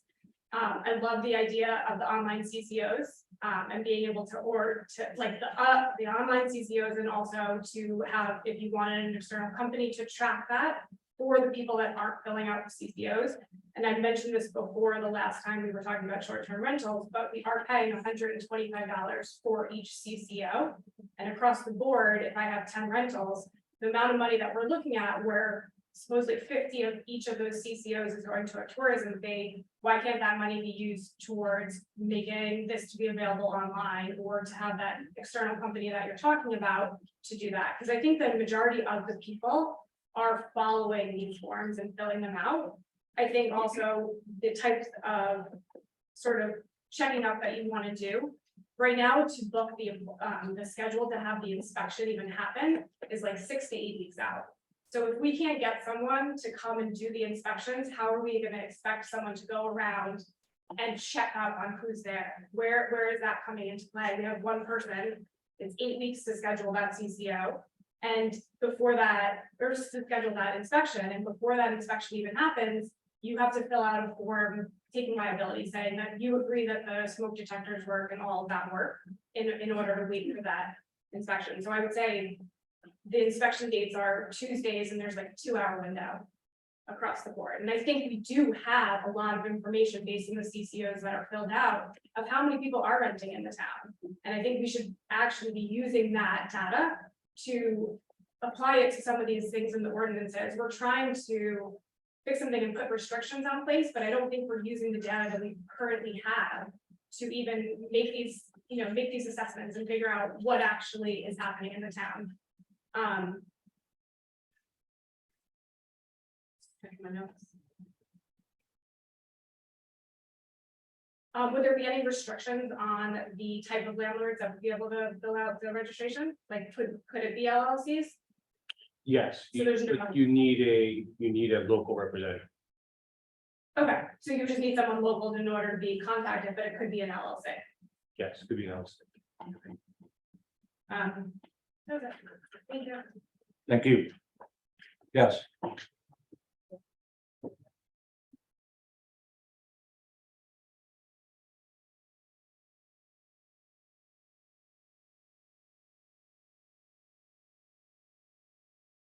Chief McGuire, 610 Bridley. I want to say that enforcement is our biggest issue, and I think that's what even brought us to all of this. So I do hate tightening the belts first before we get enforcement as our #1 priority here. However, I am in favor of the 6.5 days as opposed to my husband. Because I'm the one who cleans them when I have roommates. So the shorter stays are more turnover for me. But I think enforcement is going to be our biggest problem. I like the idea of the software. I've, visited that conversation in the past because our tourism fees, our tourism revenues are this money. So I have a question with all these extra registration fees coming out of this, is that all tourism as well?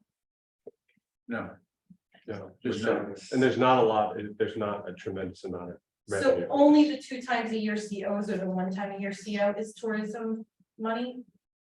CO will be the same, exchange of occupancy, and that's still split the same way with tourism. Okay, so But this like is the really not, registration this doesn't really have anything to do with money. Right, so the registration fees don't fall under it, like they don't go to tourism. No, they're gonna be miscellaneous revenue. Okay, so, They're with probably gonna that, pay for the software, to be honest with you. what'd you say? They're probably gonna pay for the software. It's not, it's $100 per year per unit. So it's just Okay. not gonna generate that much money. Which makes a great point. Because our tourism fees are paying for a lot of events in this town with, not generating so much money and enforcement, that's why I'm stuck on enforcement. Because if we're using so many tourism dollars for all these events in town, enforcement has to be top priority here. I'd also like to say that with me stressing enforcement, and I'm hoping that becomes a big priority, that we start publicly documenting that revenue and that spend for what's coming in and what's going out. So just wanted to add that here. Thanks. Okay, thanks. We got time for 1 or 2 more. Yeah.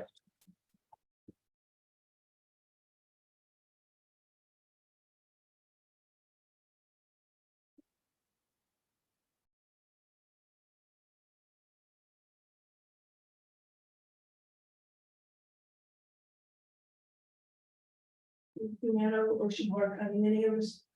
I don't know, we're right on line together tonight.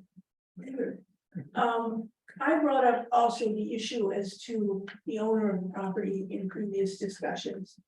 And I think, and again, I understand these are, first attempts, see what works, see what sticks, what doesn't. But I think a very good step towards responsible short-term renter owners is that the property should be owned by a person. So it can't be 7 people from Bergen County who choose to form a corporation. Take personal private ownership. Now, you can't force that owner to stay there, but I think that that brings a different element to the whole procedure, the whole process, the whole intent of it, to not be, Starbucks Corporation owning for a person. So I'd like to request that be visited. In addition, when you're listing on the CO, I understand under putting names of adults. I don't really think it's appropriate to put names of minors.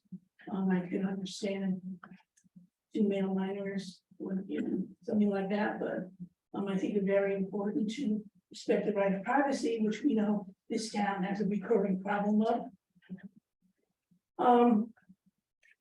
The whole enforcement thing is mind-boggling, I'm sure. And again, it's pitting neighbor against neighbor. And I'm kind of curious, if I go to the beach and I come home Saturday afternoon at 4:30 to take my nap, which is a realm of possibility. And I pull up and, there's, car in the garage, car in the driveway, parked on the yellow strips. How am I reaching anyone?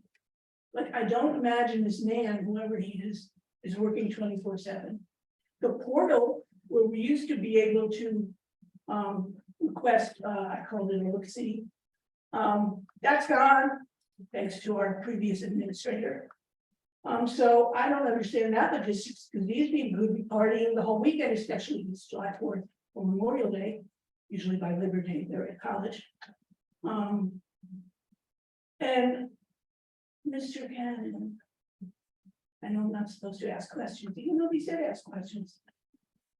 Could you explain to me the difference between, for example, the Airbnb for 6.5, 7 days, whatever, to a share rental? You said we've outlawed share rentals. To me, people want to rent an Airbnb for a month. Isn't that the same as a share rental? I mean, in the traditional sense, no, no, because you're renting so. I'll read it to you. Could you just explain it? I'm sure you're. Yeah, I mean, long story short, the tenant, even if it's a week-long tenant, yeah, and the people who send the registration statement, they're the people. You can't sell a share, like, I'm gonna stay here 3 days, you're gonna stay here 3 days. So if someone gives a registration statement for the first 3 days, so-and-so is gonna be here, and the next 3 days, so-and-so is gonna be here. You're not allowed to do that. Oh, Just like you wouldn't be able to rent a house and then I sell 10 shares. The 70s, 80s way of renting a beach out. Like, okay, I thought you meant like, No, summer share. like 5 people splitting the cost of the month. Oh, no, you can do I'm that. thinking the Hampton share. I know we're just Bradley Beach and not the Hamptons, but I'm thinking. No, this was already in the code to outlaw the traditional summer share. Okay, I appreciate your clarification very much. Ms. Meadow, I think the answer to your previous question would be the police, as in, Oh, yes. if it's on the weekend and you have a complaint, obviously the code enforcement officer is not working on the weekend, you would call the police and. Sorry if that. Mr. Weber, Ms. Meadow, we never called. All right. You're just asked. Let me know when. All right, we have time for one more question. Yeah.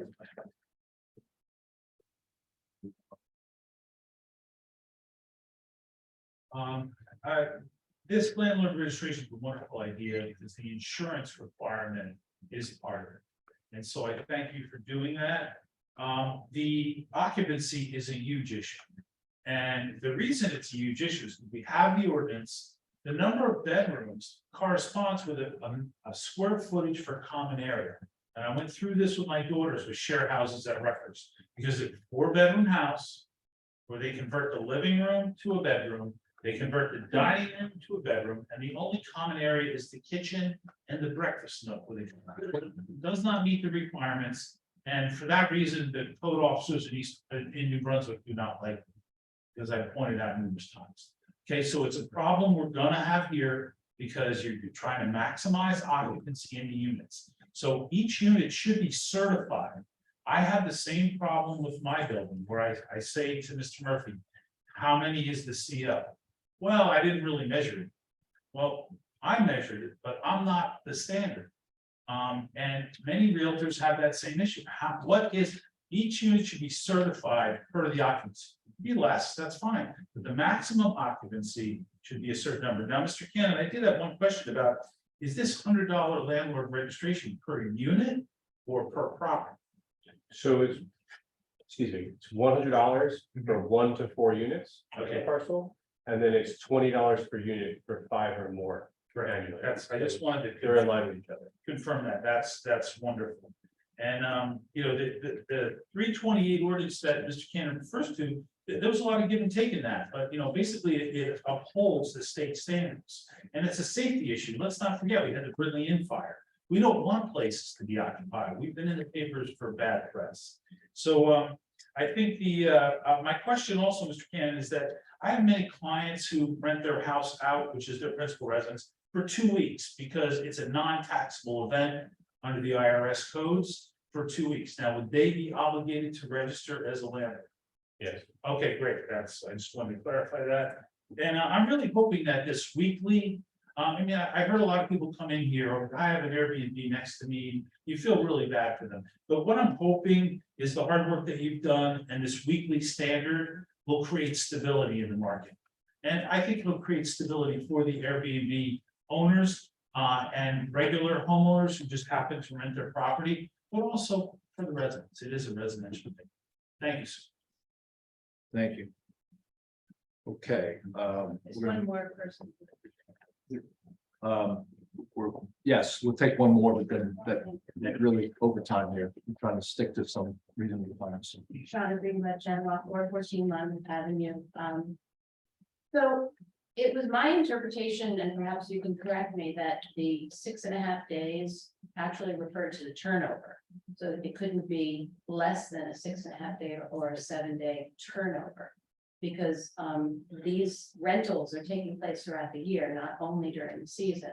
So is it behooving the renter to require a 6.5 day rental? Or is it basically suggesting that the turnover cannot be less than 6.5 days? So if somebody wants to rent for just a weekend for 2 nights, they can do it, but the place cannot be rented out. You know, That's an effective way to say it. right, because I think that clarifies it a little bit more, so it's not that the renters are required to rent for a 6.5 day period. Because there are some Airbnb rentals, it's that have a minimum number of days that you can rent, whether in season or off, whether it's their choice or whether it's, the municipality that the Airbnb is in. The idea is that the real quality of life, there's a balance, as a number of the speakers have said. And the real quality of life issues that have been experienced in other municipalities with short-term rental are the weekend party houses, where you rent the house for 2 days. So if you have, if you're, the ordinance is designed, and if you're a short-term rent landlord, and there's a party one weekend, and the code enforcer or the police go back the next weekend, and it's all different people, and it's within that 6.5 days, you have a lot of problems under this ordinance. And that's what it's really designed to catch, not the people who are renting their residence for extra money when they go to Florida or vacation or what have you. That's the reason for that duration, and that quality of life issue or community detriment, that's been supported by the court as within the municipality's power to try to stop. So it's not requiring, though, that there be 6.5 or greater. So if rental. you rented it for 3 days and the landlord came in here and on the registration statement, it put 6.5 days or 7 rental, and you were gone for the last 4 and it was empty. That's Right. fine with the municipality. Okay. That's not the purpose of the, Right, I just wanted to clarify that. I think there needs to be an electronic portal, especially if all of this information is being given and it's provided and the borough has office hours. There's just no reason to do this on paper and submit it. All this stuff has to be done electronically. I think that has to be a priority to put that in place. And then also in terms of registering vehicles, I would highly recommend that, because I think that is one of the concerns for the residents, particularly in season, when we have such parking issues, street parking issues. We make requirements when there are back houses, when there are, accessory houses. that there be parking accommodated for that. So I think we have to kind of think about that. I don't believe that it's an infringement of privacy to require that the borough has this information. And I might also suggest, and I've made the suggestion for use of the DPW dump site, that Bradley Beach put in place for residents, stickers they can put on your car. So you have a resident sticker on your car, so you can see, you know, and I don't know whatever number maximum allowed, whether it's 2 or more, depending on the size of the house, but other towns do this. And if you have a resident sticker, it enables you to go into whatever resident facilities there might be without having some person at the gate to check your identity, to look at your driver's license or whatever. It just shows you're a resident. It can stop people from dumping their stuff at the dump if the guy doesn't check. And it can also tell us if people on the street are residents or not. It's not going to tell us who they are, but certainly in areas where there's less street parking in Bradley Beach during the summer, you know, if there are 5 cars that come to an Airbnb rental, you know, that really infringes on the permanent residents. So, you know, these are things that I think we should really think about. That's pretty much it. Thank you. Thank you. Okay, we're gonna move to the next agenda item, which is presentation of bids. There are none. Number 8 on the agenda is approval of minutes for June 28th council business meeting minutes. I'll make a motion to approve the June 28th council business meeting minutes. Second. Mr. Marco, absent, Mr. Noble, Yes. Mr. Gubatose, Yes. Mr. Weber, Yes. Mayor Fox. Yes. Oh, you must really like those minutes. Okay, agenda item number 9, public comments pertaining to the 7/12 23 agenda item, 5-minute limit, single instance. Are there any questions on the agenda? Yes.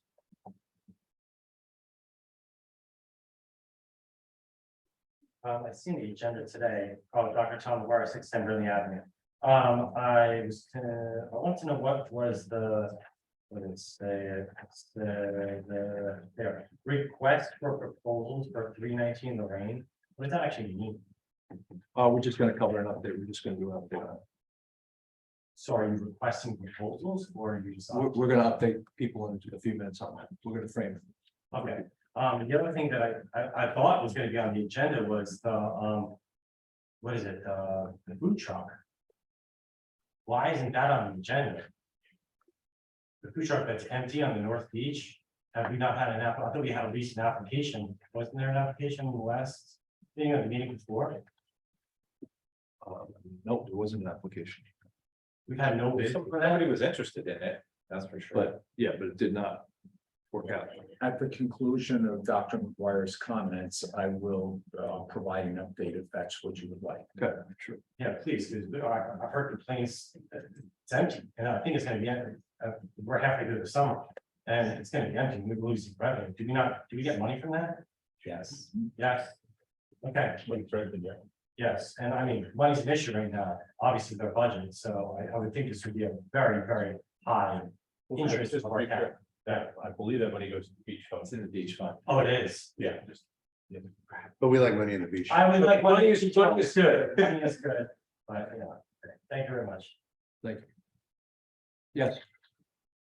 Can I hear from Greg? I thought he was ready. Yeah, go ahead. Rick Bartolome, 116. Well, I'm sorry, just hold on one second. Just hold on. Go ahead. This is regarding Dr. McGuire's question. Right. The borough went out on 2 occasions for bids for the placement of a food vehicle at Newark Avenue. Neither time that we went out did we receive a bid. We then had the opportunity to be able to negotiate with interested parties. We had one proposal come in from one party that did not conform with the requirements of the local lands and buildings law and the local public contracts law, and so that one could not be considered. We had a second party come in and indicate that he had a number of people that he knew in the business that would be able to operate there, and that he would get back to me. He never got back to me. Even after I made 2 telephone calls to him to follow up. As did I. The third person got a hold of me, I'm going to say now, 2.5, no, probably 3.5 weeks ago, with sufficient time to be able to negotiate something prior to July 4th. He indicated a significant interest, indicated, however, that he was essentially completely booked up with his facilities, and that he was going to reach out to some colleagues that he thought had some availability, and he would get back to me. He gave me an update approximately, I'm going to say 5 days before the 4th of July, so somewhere around the 30th of June. And in there, he indicated that he had reached out to these colleagues, that they were all booked up, that they had other things going, and that he couldn't do anything to assist the borough. And that was the last contact I had with anyone regarding that location. The last point is that, according to the superintendent of public works, the cost of maintaining the trailers that the municipality owned, and at that point are about 10 to 12 years old, was exceeding the cost of whatever the municipality was taking in terms of rent. And so under those circumstances, the probability is that as the result of reduced costs this year, it's indeed possible, given the estimate provided by the public works superintendent, that the municipality actually will be on the positive side in terms of saving more money than it has to expend to support the facility that would have been leased out. Thank you. Yes, Mr. Porter. Rick Bartolome, 116 Newark. I know this is the next item on the agenda. I'm just curious as to how the McCabe Avenue, the fixing of the pipe there went from $1 million now going to $1.5 million. It just seems like a rather large increase, so I'm sure you'll explain that with the ordinance. That's all some explanation of why it's going up 50%. Yeah. So, well, yeah, it's not going up 50%, but we'll cover it. Yeah. Okay. Yeah. Any other questions? Yes.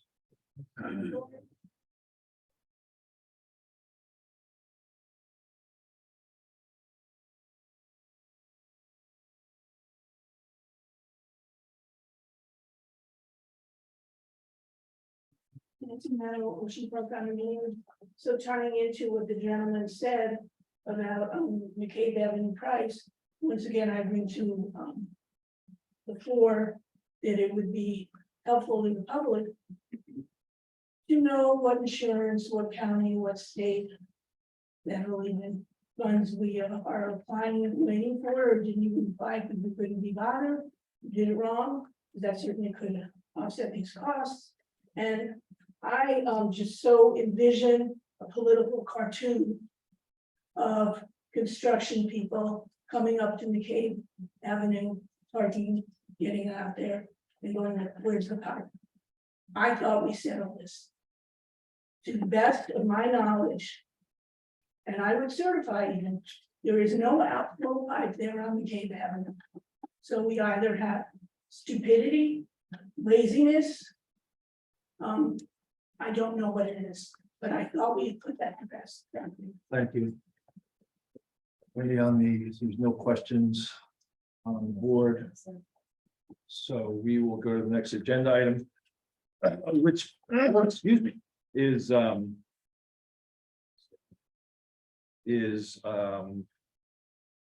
bond ordinance 2023-10. I'll read it and then we can have a brief discussion about it. Bond ordinance amending part bond ordinance 2023-02 adopted on February 8th, 2023.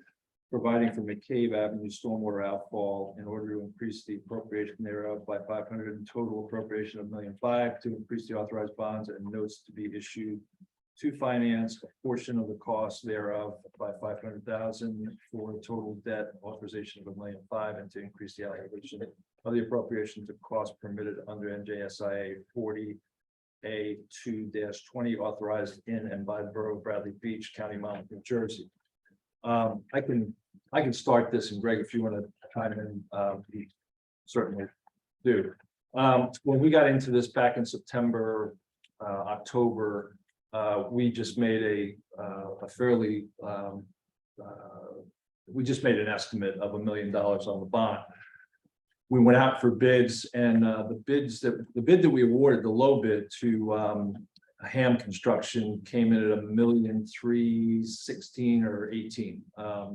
In addition to that, we also approved $90,000 for administration of it through Colliers, the engineering firm, and then there were some other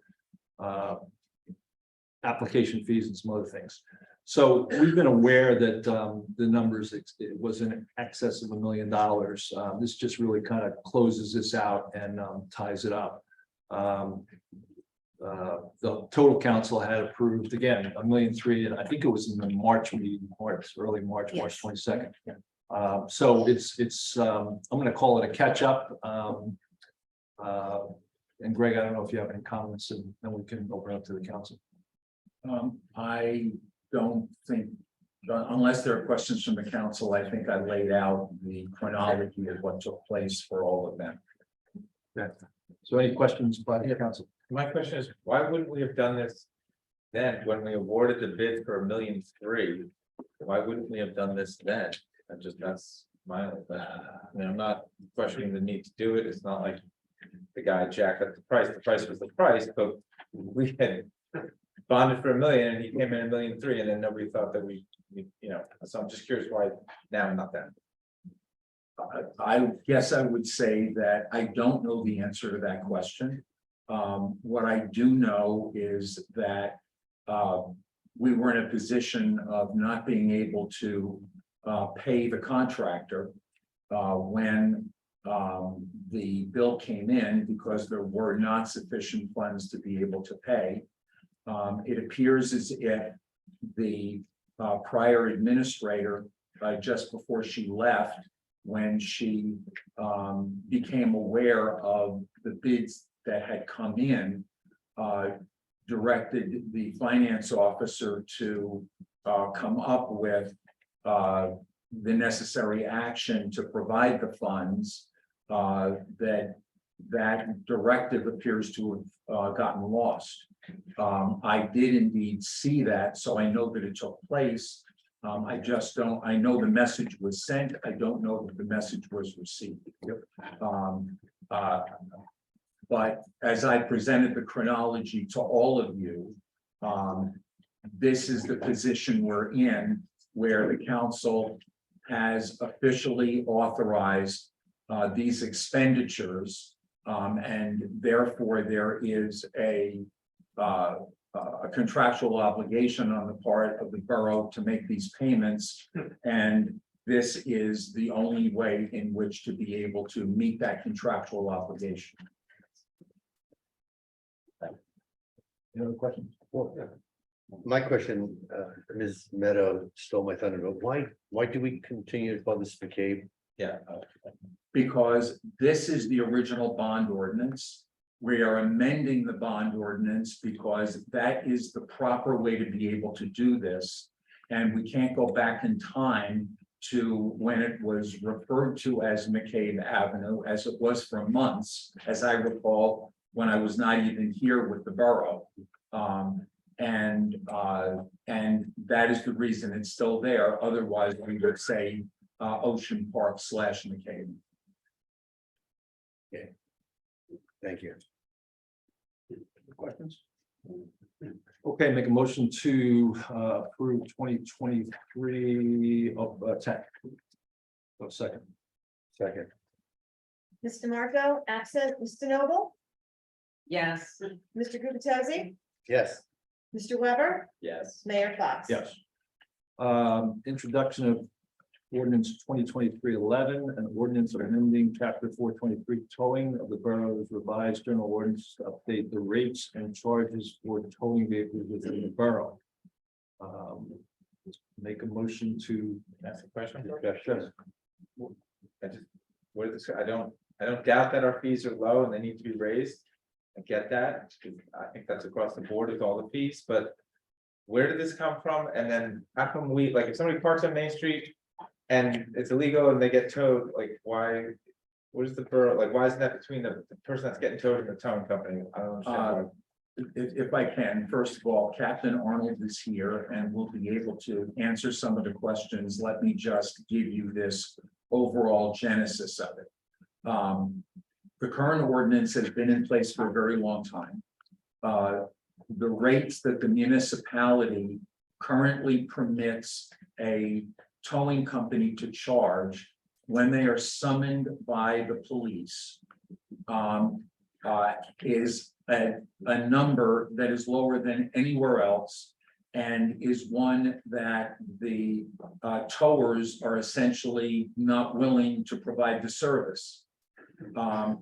You or I can call an individual tow company to have our vehicle towed for a reason. And that is a contractual relationship between the individual and the tow company, and they come to an agreement on a price. This ordinance covers a condition whereby a police officer has to engage a tow company on behalf of a person whose car needs to be towed. They have a rotating list of tow companies so that there's no favoritism to any particular tow company. And the rates that are set by the municipality are set because it is not a contractual relationship between an individual and a tow company. It is a third party, the borough as represented by the police officer, arranging for the tow to take place. So that's the difference between your example and what this covers. And I will move out of my seat and allow Captain Arnold to be here to answer any other questions you have. Did you get it right? Yes. Then that's good. That's fine. I guess my question is similar. By the way, I don't know how many folks in the audience are aware, but it looks to me like we're increasing a maximum towing rate of $35 as exists today to $115. So it's a fairly substantial update. I think warranted and necessary, but just interesting that it is an old ordinance apparently. My question is, how sustainable are these numbers? For example, is this the going rate today? I mean, should we be talking about higher dollar amounts up to, instead of 115, should it say maximum 125, 135? So I've been in conversation with the administrator. So each year annually, there's a towing association and they'll put out, in conjunction with the state police, they'll put out a maximum tow fee. And for 2022, it was 150. We, like the administrator said, I believe it hasn't been changed since 1995. So we are the lowest around. Yeah. And So you're not getting a lot of tow trucks. we right? used to have about 4 tow companies on our rotating list. For close to 10 years, all of them have said, we're not gonna be able to do this much longer for your fees. At the end of last year, they were all gone. They didn't re-up their contract with us. So we were struggling. We got 2 to sign on. But they were of the understanding that we were probably gonna increase the fees. So I'm glad we are. So I kind of did an analysis of the area. That 115 puts us a little bit above, maybe $5-10 above some of the other towns in the area. That they also have not updated them in a few years as well. So I think the 115 will keep us, strong for a few years to come, but I'm sure it'll have to be addressed again. I mean, hopefully we won't go another 20+ years before looking at this again. But while we're doing this, I guess the obvious question is, Captain, if you think this is pretty much in line with the current, should we make it 135 instead of 150? Should we give our third parties a little more cushion? You know, honestly, that's up to you. I have no issue going a little higher. It's essentially just satisfying the tow companies. We're not really, the town's not benefiting from it. Right. It makes us more attractive, I guess, for tow companies, but I think, you know, what we provided, those numbers we provided, they're strong numbers. If you don't want to revisit it in another 2-3 years, we could increase it a little bit more. Good. Any other questions? Okay, so make a motion to approve 2023-11. Second. Mr. Marco, absent, Ms. DeNoble, Yes. Mr. Gubatose, Yes, Mr. Weber, Yes. Mayor Fox. Yes. Okay, we'll move to public hearing and adoption of ordinance 2023-9, which is an ordinance amending Chapter 310 noise of the borough's revised general ordinances to update noise regulations and address current issues and nuisances within the borough, especially during the summer season. We'll start with any council comments. Are there any council comments? I think we've kind of. Okay. yeah, we kind of beat it to death at our last meeting, but just as a recap, we went through a lot of discussions. Started out just focused on construction, limiting it in Saturdays in the summer. Made wholesale changes to this ordinance, and as I said a couple of weeks ago, I think we ended up in a good spot. It may not be perfect, but we'll have opportunities to continue to revise it as we move forward. Okay, then if there's no other comments, we'll make a motion to open the public comments on ordinance 2023-9. Ask limit comments to 3 minutes. Do I have a second? Second. Mr. Marco, absent, Ms. DeNoble, Yes. Mr. Gubatose, Yes, Mr. Weber, Yes. Mayor Fox. Yes. Any public comments? Yes. Thomas J. Cohen, 612 Third Avenue. I'd like to thank the council for working so hard on this and finally get it done. I tried to do this a couple years ago, and we're told, oh, no, you can't do it, can't do it.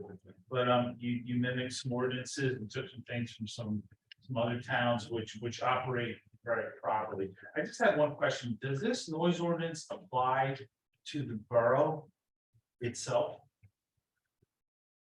there are a couple of very specific exclusions noted for Garbage trucks. yeah, garbage trucks. Well, garbage is a separate ordinance. I mean. they No, no, but pick we- up at 6 o'clock.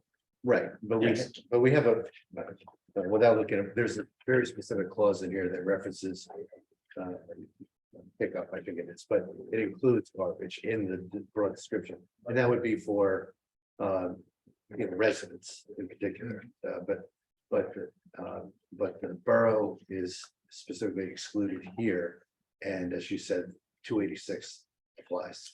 So, but I mean, the borough was mowing the park this morning from her house at 7:40. So is that okay for them to do that, but everyone else has to wait till 8? Again, what was the example? They were mowing the park this morning at 7:40. Does it apply to the borough to start their lawn mowing at 8 o'clock? That's my question. Legally, no. Really? So they can do it whenever they want? Today is Tuesday. too. Yes. The borough, okay, so they don't give the residents the same courtesy as the residents have to give each other. Courtesy is different than legally. Okay, yes, you're 100%. I totally understand, but I would appreciate the same courtesy. So Thank you. Greg, you're saying that legal, like the town does not have to comply with our. No. Okay. No, you can, You go with construction. anything. for example, a great example is, you guys, and a lot of you attend all the time, retired utility building. Borough's not subject to its own zoning ordinance. So we say the same basically, let's try to. Courtesy point. we're all making. Thank you, sir. Okay, I have one email comment on this. Other than that, ordinance. I'm sorry, okay. Is there something? Good, Okay. with the email. You want me to read the email or? Yeah, yeah. Okay, The email is from Tim Sexsmith of 500 Lorraine Avenue. Section 310-8 of the proposed revision to the noise ordinance states as follows. Sound devices on boardwalk, beaches, and streets. It shall be unlawful for anyone to operate, play, or permit the operation of any radio, phonograph, tape or cassette player, television, musical instrument, loudspeaker or amplifier, or any other machine or device for the electronic or stereophonic production or reproduction of sound on the boardwalk, beaches, and streets, unless the person operating said device is using earphones, which restrict the sound emanating from said device to the hearing of the operator only. Oops, sorry. I'm out of time. Given this section prohibits playing music on the boardwalk and beach, doesn't that imply that musical acts will no longer be legally able to perform on the promenade? This prohibition would also seem to extend to line dancing, Shakespeare performances, and even the Memorial Day parade and festivities.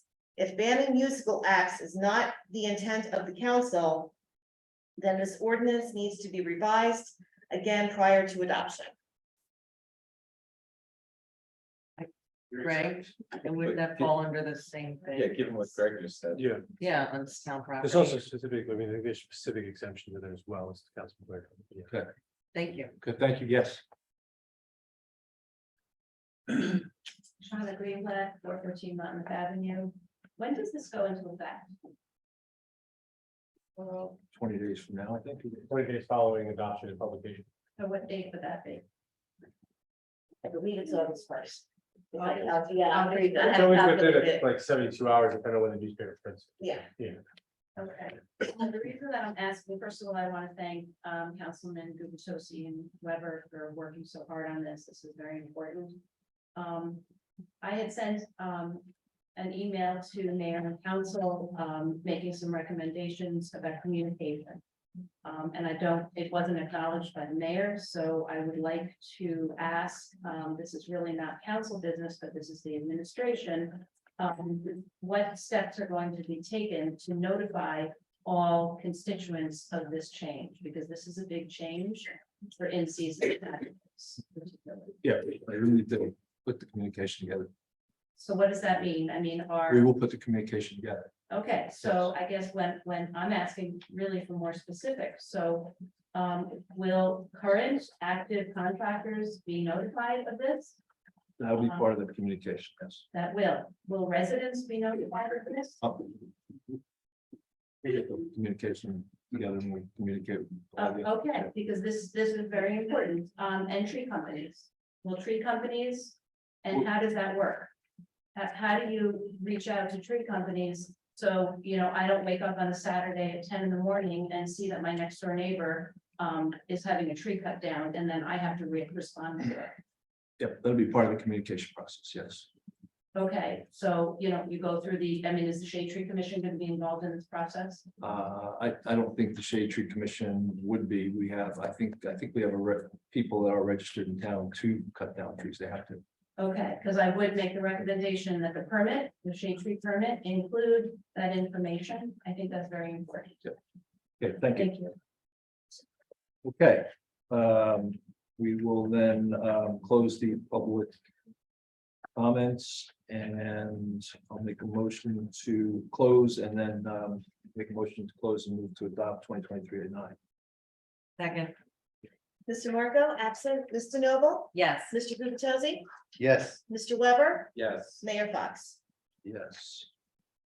Thank you. Okay, communication. This is just more of a quick briefing, request for proposals for 319 Lorraine.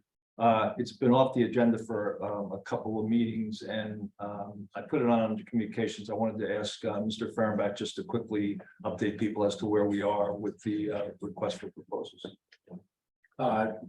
The council indicated that they would prefer to receive proposals from engineering firms to prepare specifications for the demolition and clearing of 319 Lorraine Avenue.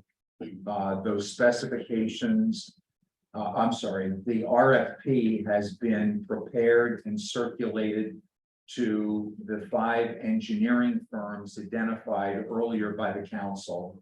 They have been given until either the 24th or the 25th of July to submit proposals.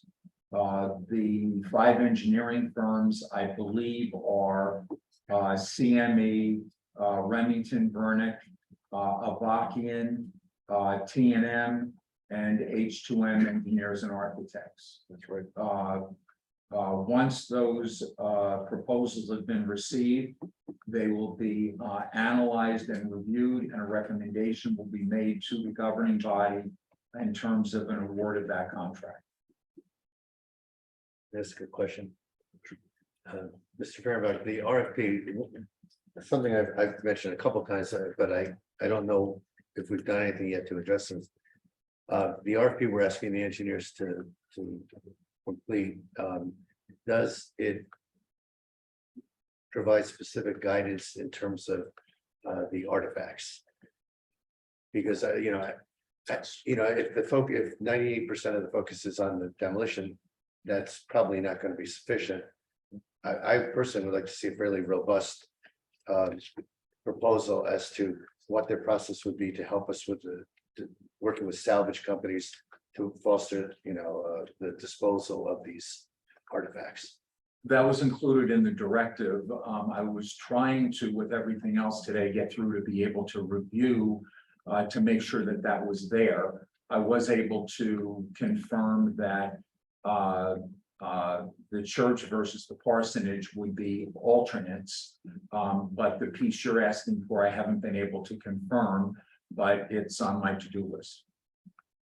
Okay, so the RFP hasn't been released yet? No, it has been released, and I didn't release it, but it was released. I received it early today, and I was trying to go through it. I haven't been able to get through it. Okay, who did prepare the RFP? The purchasing agent. Okay, thank you. Okay. Any other questions? Okay, let's move to resolutions. Consent and individual. First, the consent agenda.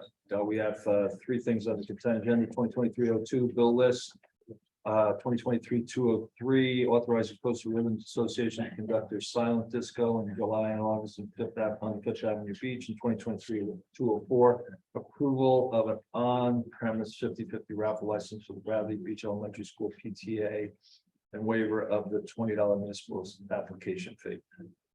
Make a motion to approve the I'm consent sorry, agenda. just a quick comment on this. Yep. I plan to vote for the consent agenda, but my question is, Speak louder. It's very difficult for us to hear in back there. Thank you. Just moving right in. okay, Thank you. okay, my question is regarding the, in this case, it's the 50/50 raffle for the PTA. We're regularly asked to waive application fees in it. $20, 50/50 raffle, $20 application. We're regularly asked to waive application fees, and again, as we try to reassess our policies for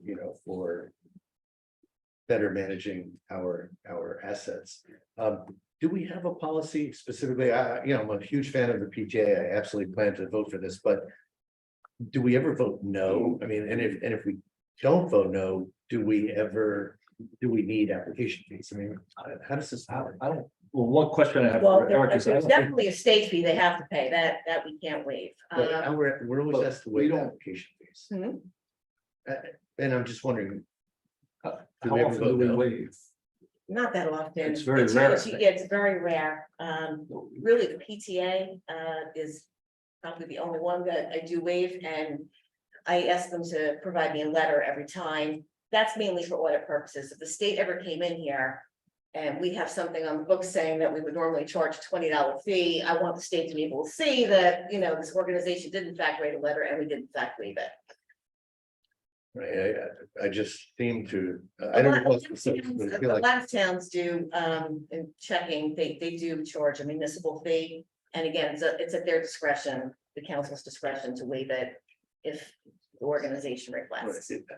Okay, if it's only the PTA, that makes, Yeah, it really is. Every, every other organization that, and I don't get too many raffles.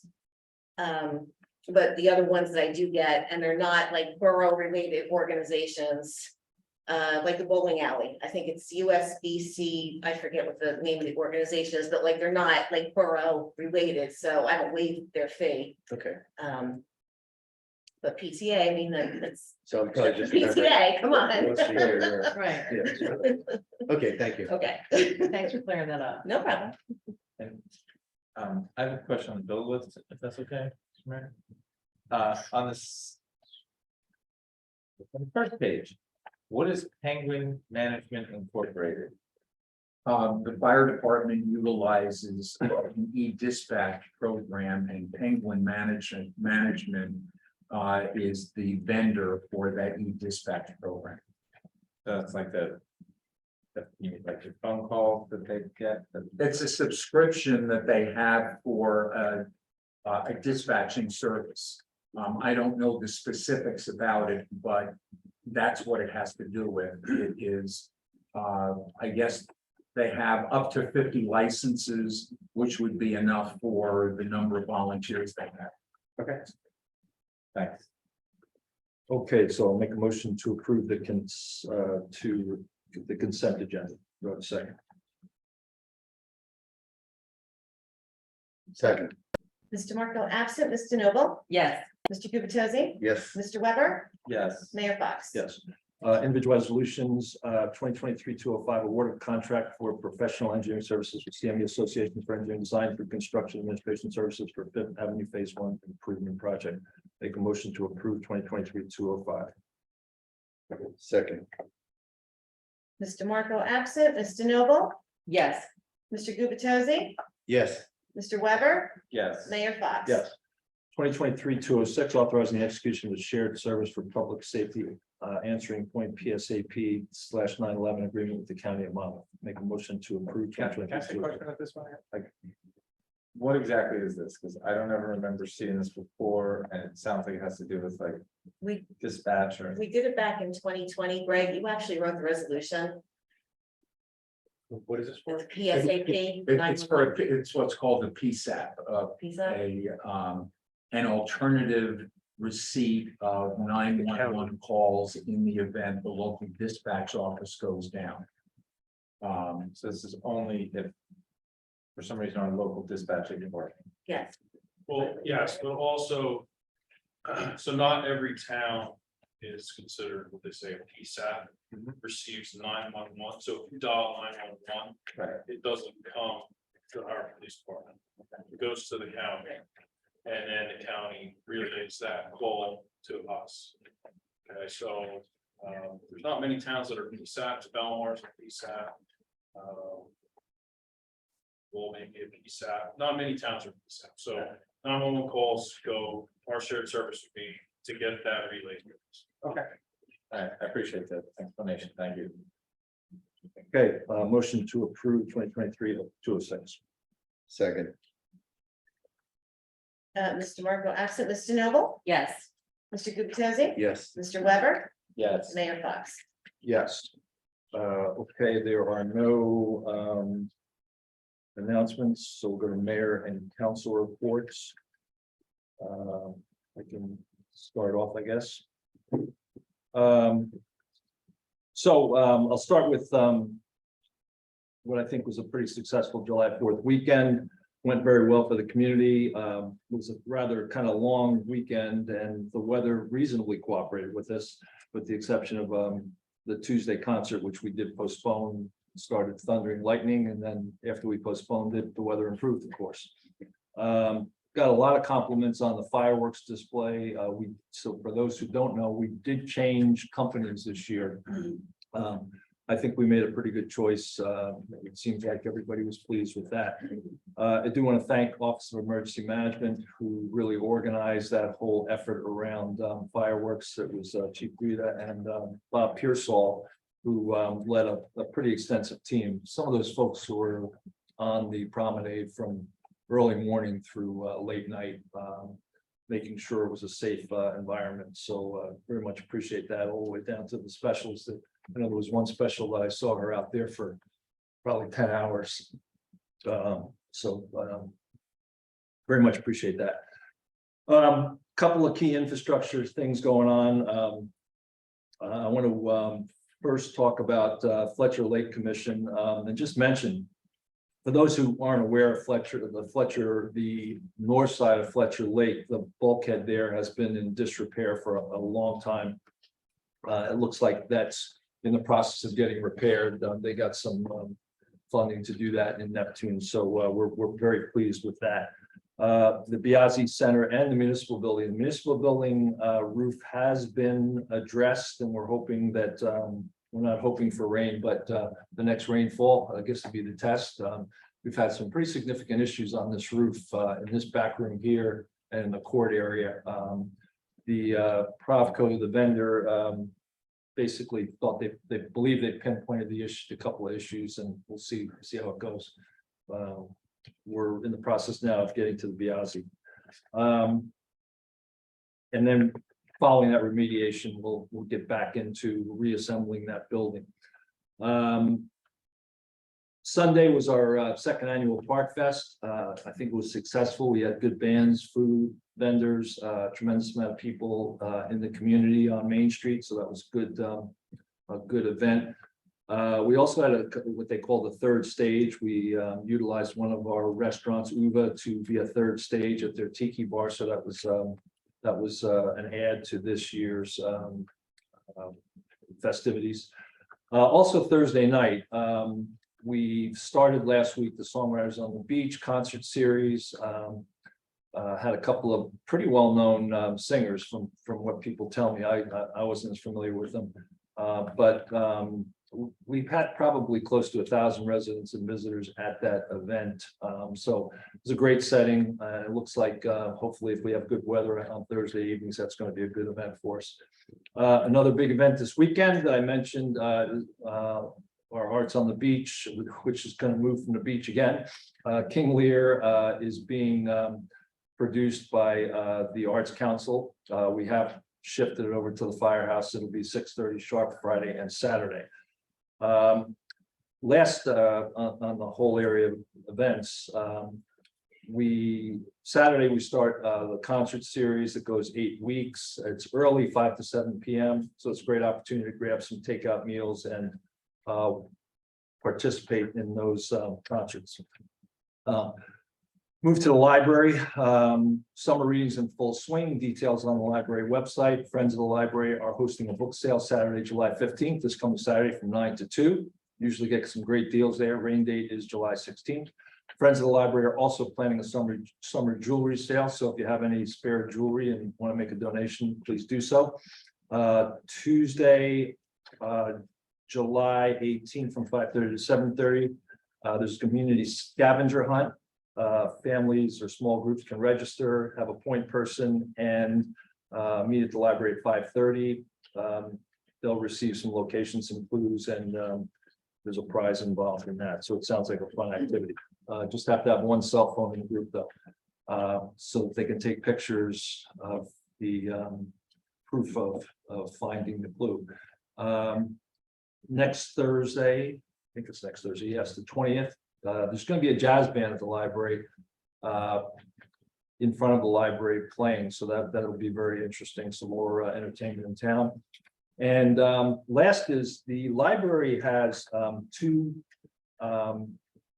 museum pass programs. One is for the Thomas Edison Center in Menlo Park, and the other is Guggenheim in New York City.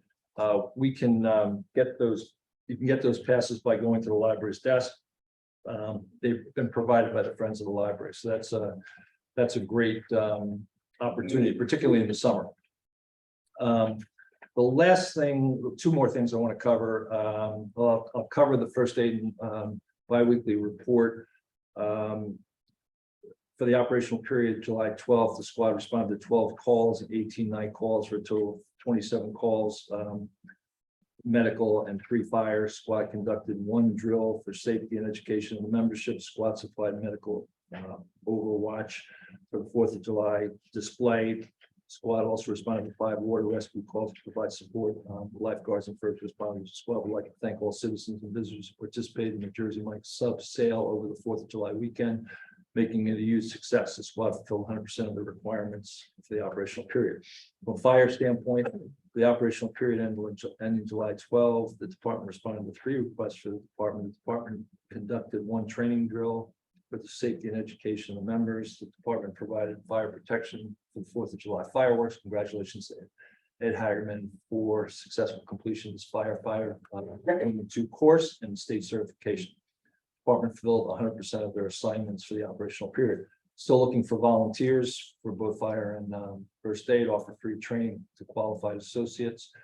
Anyone wishing to volunteer, please contact the borough on the borough website. Also want to mention the cooperation that exists between fire, first aid, allowing to keep our citizens' needs and medical care in place. Kind of an adjunct point on this is that I just wanted to kind of make a quick statement on this. Our beach is clearly one of the key assets that we are stewards of in this town, in this community. There's a mutual dependency on tourism in Bradley Beach and our beach. Our lifeguards, first aid, police do a great job of managing the beach. There has to, however, be respect for the power and sometimes danger of the Atlantic Ocean. We've had a few before and after rescues in the last couple of weeks, and one sent 2 swimmers from New York to the hospital. And I'm sad to say that one of those passed away just yesterday, a 19-year-old recent graduate of Army basic training, after hours swimming with 3 friends. It was low tide, calm waters, except for a rip current that overcame 2 of those people. One has been released and the other unfortunately passed. We all know too about the incident in Avon about a month ago. That was a New York City firefighter that went in to save his kiddo pre-hours. Unfortunately, he was fully dressed when he did that, and he succumbed to drowning. So I just ask everybody to promote water safety. If you see something that on the beach before or after hours that looks not so good, please report it out. There's a lot there's a lot of discussion on this right now amongst the police, OEM. I'm talking to a few mayors about it. You can have a conversation saying, well, let's take the hours up to 8:30. You're gonna have somebody from 8:30 to 9:30 swim after hours. There's no good answer to this, but we certainly want to at least exercise some discussion on it and maintain our vigilance. So I just wanted to make that final comment, and those are my comments for this evening. Councilwoman. Ready. J Tree was John Weber I unfortunately did not make the meeting, so John will do the report on that. There was no Board of Ed meeting, so I'll just do tourism this evening. In an effort to bring more business to Main Street, the tourism department is offering free promotion of Bradley Beach businesses, as always, but especially during a new program, Picnic in the Park Saturdays. This coincides with our Saturday in the Park concert series, and the goal is to have concert goers order some food for takeout and picnic with it over at the park. The initiative is no cost to businesses. Please reach out to Amy Hall at tourism@bradleybeachnj.gov. The concert series begins this Saturday in Riley Park with the Pat Roddy Band from 5 to 7 p.m. Next month, August 19th, is the annual Bradley Beach Pirate Day. This is always a fun event for kids and adults as they treasure hunt to our businesses in town. This year event will be followed by a reggae concert in Riley Park with The Verdict. Also, I'm working with tourism and some other organizations. We're mapping out events and costs for 2024, kind of doing an informal survey and see how things are going, like Park Fest. We have to see how much did we pay? How much did it take? Let's say that we paid Telegraph Hill Records, $5,500. Then we have employees trying to get vendors to exhibit. So how much did that cost? Could we do it for less money? Could we do it so it benefits the residents and the businesses? The benefits, maybe it's fun. The detriments, well, there's noise and some residents didn't like it in the red building because they had to listen to music all day. Food trucks, we're basically restaurant row here. So I felt like, why are there food trucks when we have all these great restaurants? I know in the old days, we'd have some music and people would stroll on Main Street and get ice cream or a drink or food. They pay rent there all year. It just seems like not fair to have someone pay $100 and sell ice cream when we have the beach plum right around the corner. So just food for thought. Thank you. And that completes my report. Thank you. Councilman Gubatose. I have police for thought. Starting with Captain Arnold's report to me, I'm sharing this now with our residents. A subject was arrested for burglary to motor vehicles. The subject was arrested for a warrant. The subject was charged with criminal mischief. An officer from our K-9 unit was deployed to assist Long Branch at one of their special events. All of our K-9 officers were utilized during the borough's annual fireworks event. And officers responded to a report of 2 swimmers in distress in the ocean. Both swimmers were removed and transported to Jersey Shore University Medical Center. And as the mayor reported, one was released and the other just recently passed. The other interesting thing, as I mentioned in our last council meeting, we do get monthly reports from the police across 24 different little statistical categories. And I find this interesting. I would just want to share it with the public. A couple of line items. Calls for service have increased over the last 2 months relative to the first 4 months of the year, about 70%. We're running around 60 calls per month for the first 4 months. We're up to about 1,000 a month for May and June. The other really noticeable spike in June was on parking summonses. So I presume this is all tied to our own residents, but perhaps the folks coming for summer vacations. But we were running around 30 or so a month. In May, we hit 90, and in June, we had 353 parking summonses. So the police are working overtime, literally, dealing with the summer crowds. July 4th weekend, I just want to echo the mayor's comments. It was great. I personally had family down and grandkids. They love the fireworks. I want to thank OEM as well as and our police and our DPW. Great event, and the weather miraculously held up. Hearing reports of rain and even hail, and it ended up being relatively beautiful. I got in the ocean myself, and it was very comfortable water. So all in all, I thought it was a great weekend, and it was just a great showing for Bradley Beach. I have had certainly one handicapped individual reach out to me to try to better understand what we're doing for handicapped access at the beach. And I don't know if I address this to the mayor or to our VA or perhaps to both gentlemen, but we did secure Moby mats, as everyone knows, and the mayor did align, I believe, up to 33 lockers for handicap access. But we talked about, and to date, I don't think we've made any progress on creating handicap showers. We talked about that a number of times. I don't know if that's in the works or not, but I'd like to ask the mayor and the BA at least to put that on a list of follow-ups. Specifically, I would think we'd want to try to create handicap showers at the 2 beaches where we've created the L-shaped Moby mats. Those being the mats that any person wheelchair bound might be able to try to reach the beach. It would make sense to have the showers at those same entrances. And then we'd also asked about pickup and drop off areas, and I know this is a county road, Ocean Ave, but so it's probably quite a process intense, to get approval for this, but I'd like us to at least make the effort to try to see if we could create pickup and drop off areas for handicap vehicles, maybe allowing 10 or 15 minutes stop to drop people off and then move on. Have we made any progress on either of those showers or pickup and drop offs, or are we planning to? Oh, I can't say anything regarding the showers, regarding the pickup and drop off. We spent time discussing it with the chief. There is something called the Manual on Uniform Traffic Control Devices, MUTCD.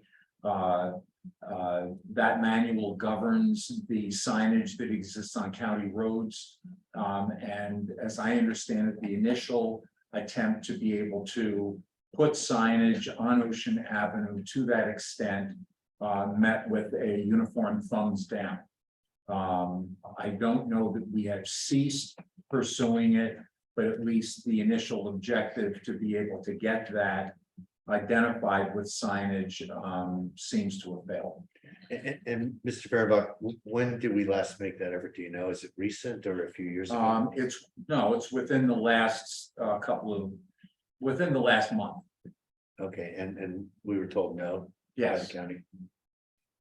I can't imagine that the county would, I mean, it's hard to imagine that the county would be insensitive to creating handicap access. It's not a matter of sensitivity, it's a matter of the regulations under which they operate under Federal Highway Administration rules, which require compliance with the MUTCD.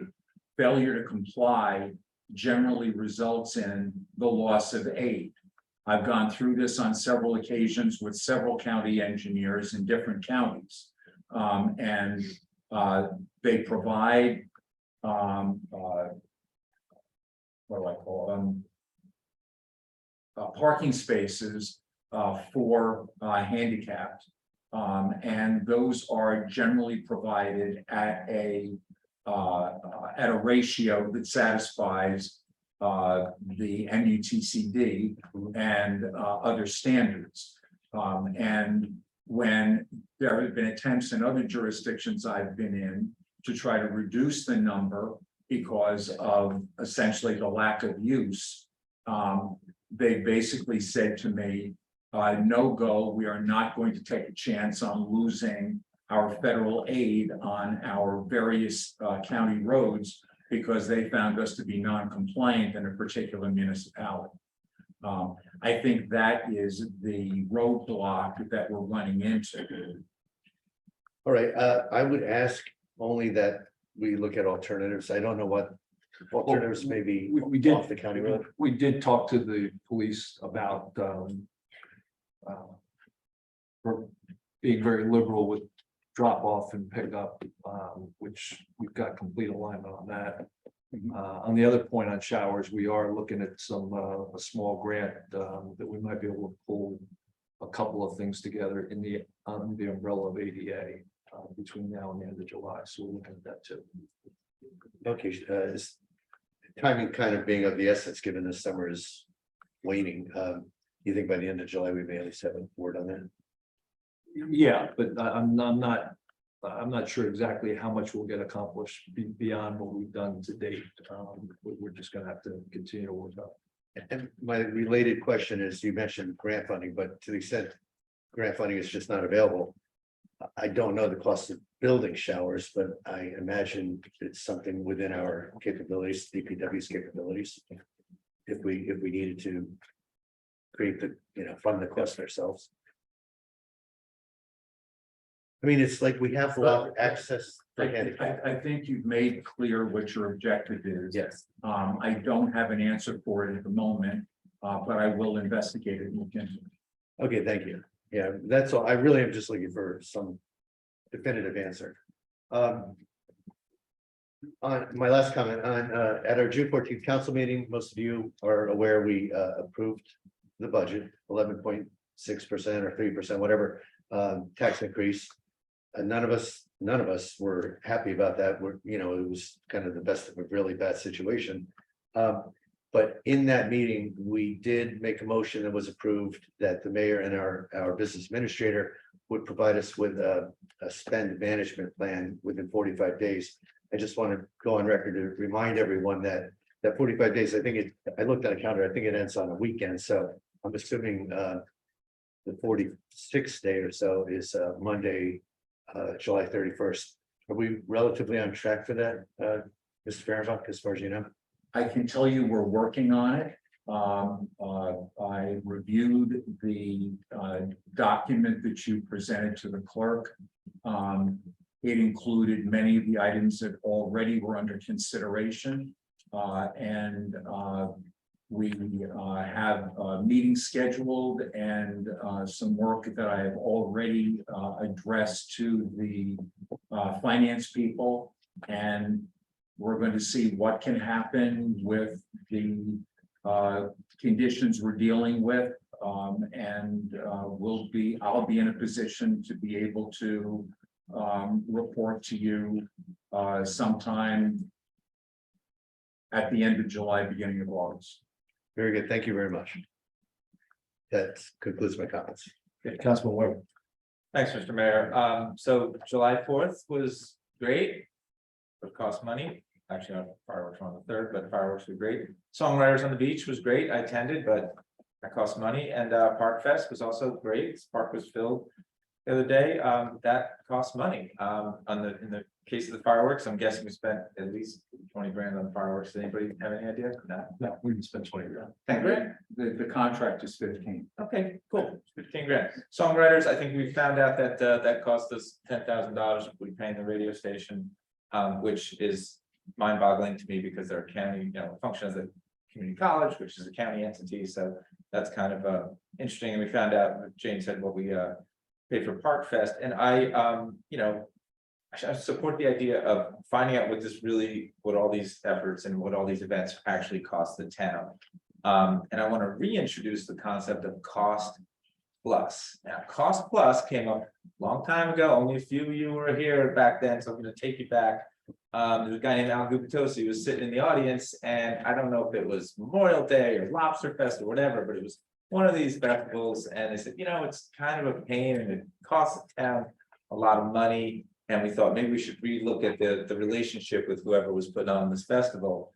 And let me know if I'm right. And Al was on like a task force with a couple other people, and they looked at this. And I remember Mayor Engelstad using the term cost plus. Like, okay, we're going to charge these people what it really costs to bring this to town, but we're going to charge them plus. So that's everything. Do we have extra staff time to empty garbage cans or extra police cover or whatever? And it's all going to get covered plus. So cost plus was sort of the way we approached events. So I'm reintroducing the idea of cost plus, and I hope we can maybe institute that because look, we got a great town. People want to do stuff in this town. It's understandable. We should let them do it, but we should let them give us the cost plus to cover that. So reintroduce that idea there.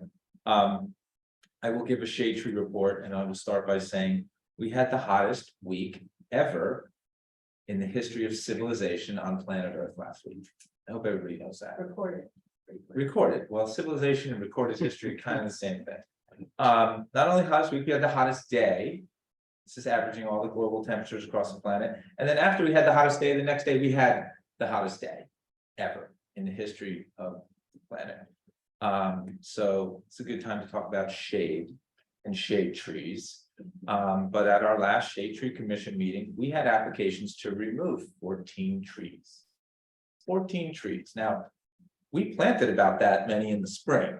So one meeting's worth of applications can wipe out what we did in the spring. And granted, what we're planting in the spring is like a little, people are taking out trees, they're taking out big trees. We need to value these trees. We need to value our native trees, our existing trees.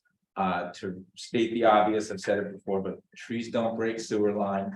And I'm going to add to that, trees don't convey squirrels into your attic. Trust me, if a squirrel wants to get on your roof, they know how to get on your roof. They don't need a tree to help them up there. If a squirrel is getting into your attic, maybe it's because you have vinyl siding, and you ever see what a squirrel can do to like plastic? It's just like, it's like candy for them. It's like hard candy for them. Or maybe your wood siding there's something wrong with it, but don't get rid of your trees, get rid of your broken siding or your vinyl siding or whatever. Just to, add it to the list, the misnomers that trees break sewer lines and things like that. So in honor of that, as I mentioned before, the Shade Tree Commission is looking for trees that are older than Bradley Beach. We all know that James Bradley gave the land to the Ocean Grove Camp Meeting Association to build a church in the woods.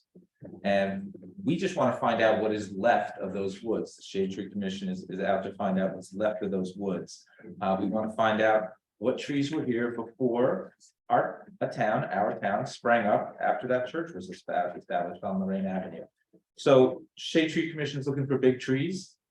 They've got some guidance from our licensed tree expert on how to figure out, if you know the species, you can do some measurements, you can figure out the age, approximate age of that tree. So we're simply looking for trees that are older than 130 years. So just a quick example, there's a white oak in the schoolyard in the front, like in the paved part, kind of near the Ascension Church, and which is not the Ascension Church anymore, sorry. That tree is about 170 years old. So that's like a tree that was here when the Civil War, before the Civil War. So these aren't going to be street trees, so you're not going to drive down the street and see, maybe a few in the front yards, but chances are good they're going to be in backyards. So talk to your friends, talk to your neighbors, they got a big tree, invite the Shade Tree Commission over, maybe give them some lemonade or something like that, and they'll measure your tree.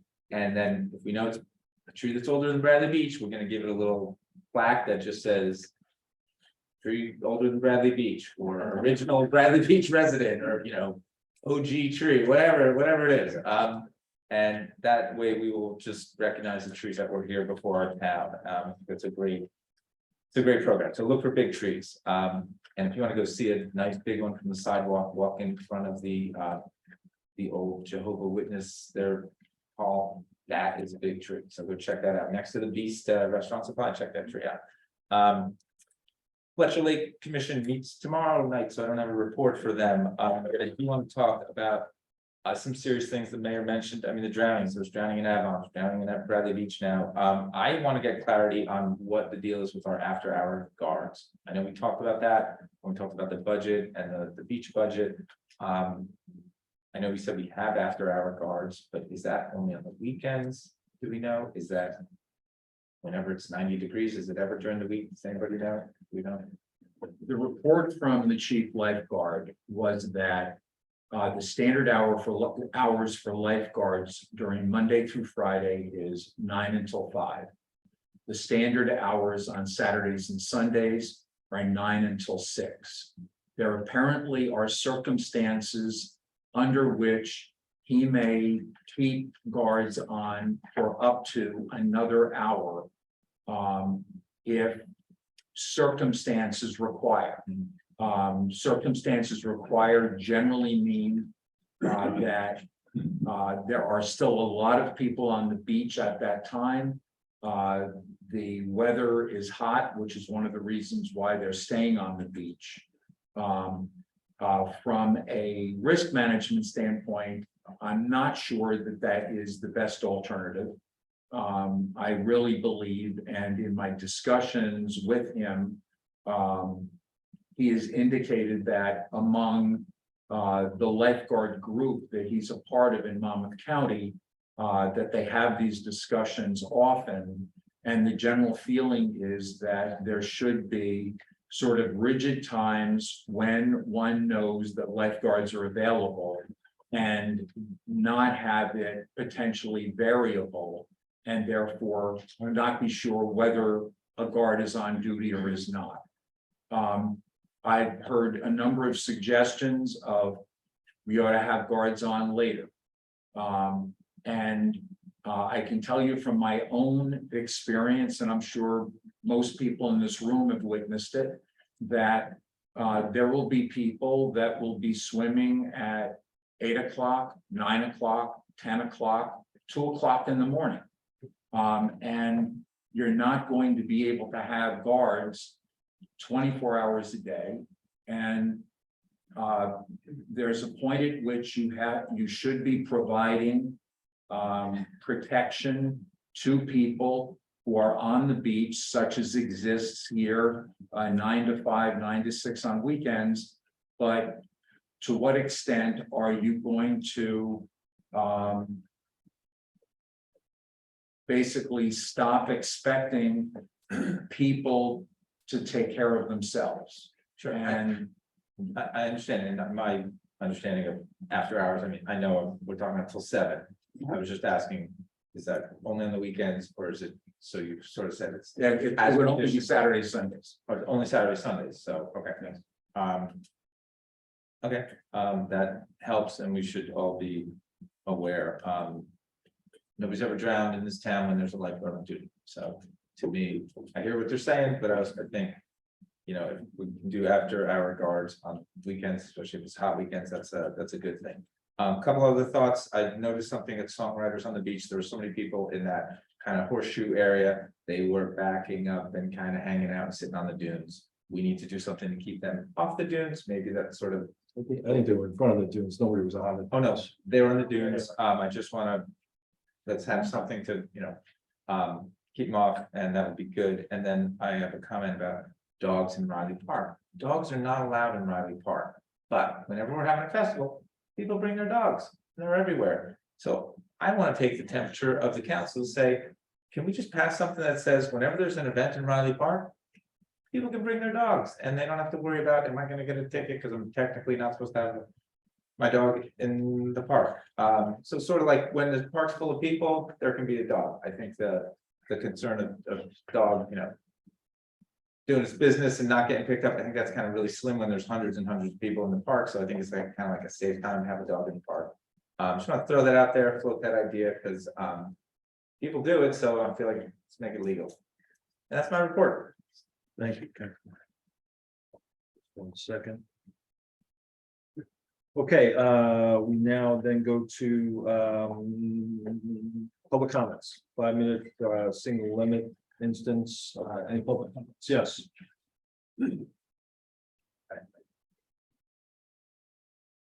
Dr. Tom McGuire, 10 Benjamin Avenue. Thank you for giving me the trifecta, going first 3 times. I've never done this before. I just wanted to ask, you gotta mention about the cost of the fireworks. What is that fund from? Is that from the beach fund? That's a good question. I don't know. Is that beach fund item, fireworks? I will provide answers when the speakers are complete to the extent that I'm able. I don't want to take up their time. Thank you very much for that. Well, as far as the beach, the truck on North Avenue, I know we've been having some issues getting it done. Just wondering what is going forward to get it done. Are we expecting to have someone there by the end of the summer, hopefully, maybe by August? And do we have a cost thus far of the events that were related to tourism are? Remember, Jane, there was a meeting or 2 ago, you had Councilwoman James, no, I'm sorry. You said some numbers about some events. Do you remember what any of those were? I actually sent an email to Greg this week asking for money in, money out, Okay, but he said they're going to follow up with me with that. okay, that'd be wonderful, because I just getting concerned, because obviously cost is a big issue. And the Park Fest, just remind me, was that run by the town or an outside entity? That was run by Telegraph Hill Records. They were compensated $5,500 for that. So $5,500 for that. Okay, so we know that. Okay. And the music on the beach, what fund does that come from? I believe tourism, and that's $10,000 for the season. It's $1,000 per evening. So that's 10, and the last event you said the Park Fest was, how much was that? 5,500. So, And then Saturdays in the park, the bands range from $2,000 to $3,500, and there's, I believe, 8 bands. okay. I'm just, Mr. Paramount, if you could please answer the question at the end of this, because I did check the budget for the 2023, and I'm pretty sure the tourism budget said $20,000. Or 15, no, last year was 20,000, it's 15. So we seem that we're excessively over our budget, so I was wondering where that money is coming from. And when are we, I really appreciate Mr. Paramount, I think he's doing a great job, but when are we getting a new BA with QPA certificate? I think it's a certificate, or are we still on a hiring freeze until the lawsuit is over? Are you finished? No. Then what other questions? do you have? Oh, excellent, I've got a lot. Let's see, we asked this a few meetings ago, we never got an answer. Can we find out who is paying for the employment of Assemblywoman Vicky Flynn? For the mayor's lawsuit against the council? And the last thing, I may have missed it, but what article was lost? By the BA, the previous BA, there was an article, something was lost. What was that? I kind of missed that. Or it's about the bond ordinance, and then he said that there was something misplaced, lost. Did that cost us extra money because it was lost? No? It didn't? Okay, good. I just wanted to make sure it did. Okay, good. That was it. I'm all done. Okay, the first question I think you were dealing with was the food truck at North Avenue. Oh, it's the fireworks, actually. Oh, the fireworks, yeah, okay. On the fireworks, the amount of it was $15,000. It is appropriated in the beach utilities. Okay. And it's paid for through that utility. Thank you. In terms of the food truck at North Avenue, I already gave a in-depth explanation of that earlier. Yeah. I was just wondering what's gonna be done further, so is there any way we can advertise for it? Let me just say that all of the people that I've spoken to so far have indicated that if they couldn't be in by July 4th, it wasn't worth it. Okay, thank you. In terms of some of the questions you raised regarding the various costs of tourism. You indicated, I think you need to understand that there is a tourism budget in the current fund. There is a special events appropriation in the current fund. Where is that listed under? Because I was looking for that. Under those words. Special events. Special events or celebration of public events. Okay, and you happen to know what that, you don't know what that total is. I don't know it off the top of my head. But there is also a tourism trust. And the tourism trust is what is referred to in the Division of Local Government Services as a dedication by rider. It is an item at the end of the budget that is approved by the governing body when they adopt the budget. And it essentially permits the existence of trust funds. And the trust funds have income and they have expenditures. And the question that Councilman DeNoble raised with me had to do with how has that fund been operating over the last 3 years? That is again, something I don't know off the top of my head. And that is something that will need to be researched and will need to be understood. What funds that actually trust fund? There is income from various portions, but the answers I am able to give you, I do not want to enter into a dialogue. Thank you. Okay.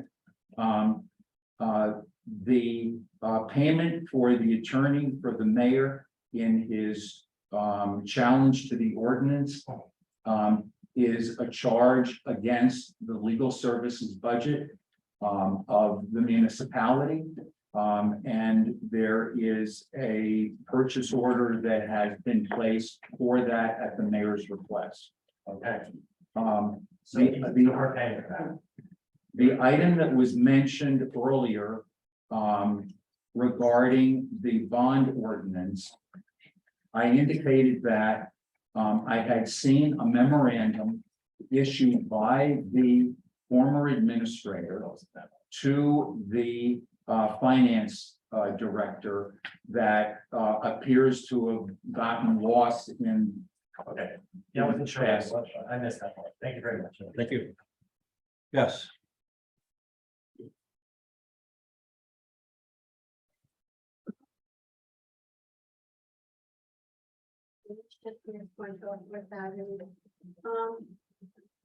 I noticed that there were shirts worn by guards.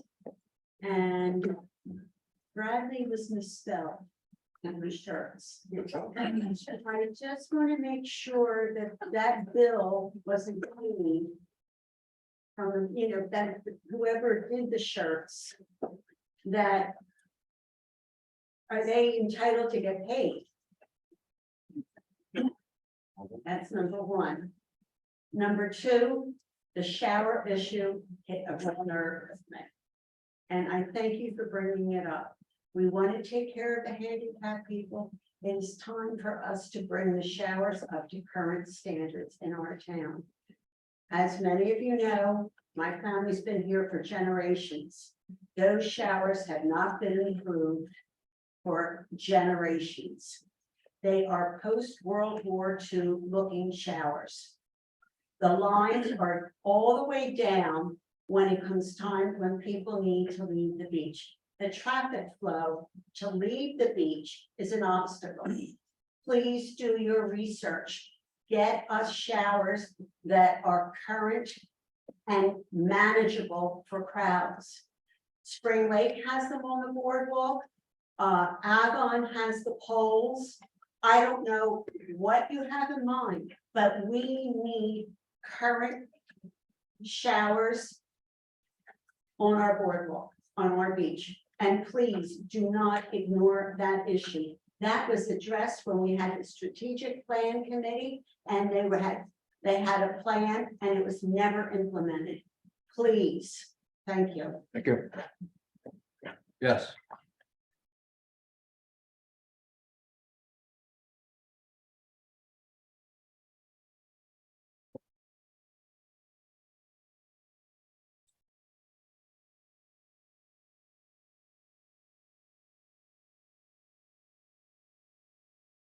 Nancy Meadow, Ocean Park condominiums. Mr. Weber, I've said this before, legend enjoyed fireworks. Thanks for pointing out climate change and smoke issues. We contributed tremendously by having fireworks, and I can think of so many better ways to spend $15,000. This is one of those things that should be out of the budget for so many metals. I learned, because I don't go to these things, that there was I don't know, employee, I guess, from the police department there for 10 hours overtime. Is that where we're at with that? Is that an overtime thing? Was that necessary overtime? It seems to me we have a lot of officers on the payroll, and I know other departments aren't allowed overtime. So we're picking and choosing our favorites. It's easy to connect dots. Mr. Fehrenbach, I am sickened that you were not granted to do your job and released the honor. You and somebody else overstepped. I apologize on behalf of the borough. It really makes me ill and underscores the comments that I've made. And it is my opinion that this was deliberate, because that person was against the church. And in all the times we brought up selling the asset, made it quite clear what that person's position was. I'd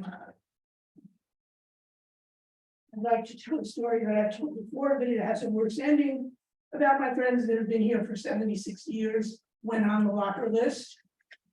When they checked on it several years ago, the person told them that they weren't on the list. They then found them on the wrong street. That person told them they gave them the wrong street. They finally put them on the right street at the bottom of the list.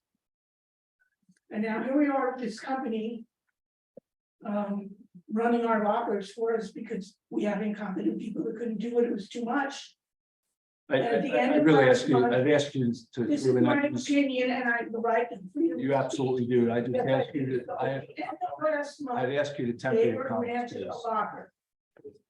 And upon getting the locker, which was 30 days after everyone else got their locker, so basically, we get them for 4 months, they got it for 3 months, 25% loss. They asked for a discount, and that person, or a person, said, we don't do that. This is not the kind of town I choose to live in. I find it very unkind. In addition, I don't understand how we're focusing on the whole Arts Council, which we pay for, and the other events, which finally somebody seems to be addressing. But what's never addressed on top of everything else is how we don't pay. And not only the fee of employees, let's get into the extra dumping fees of garbage.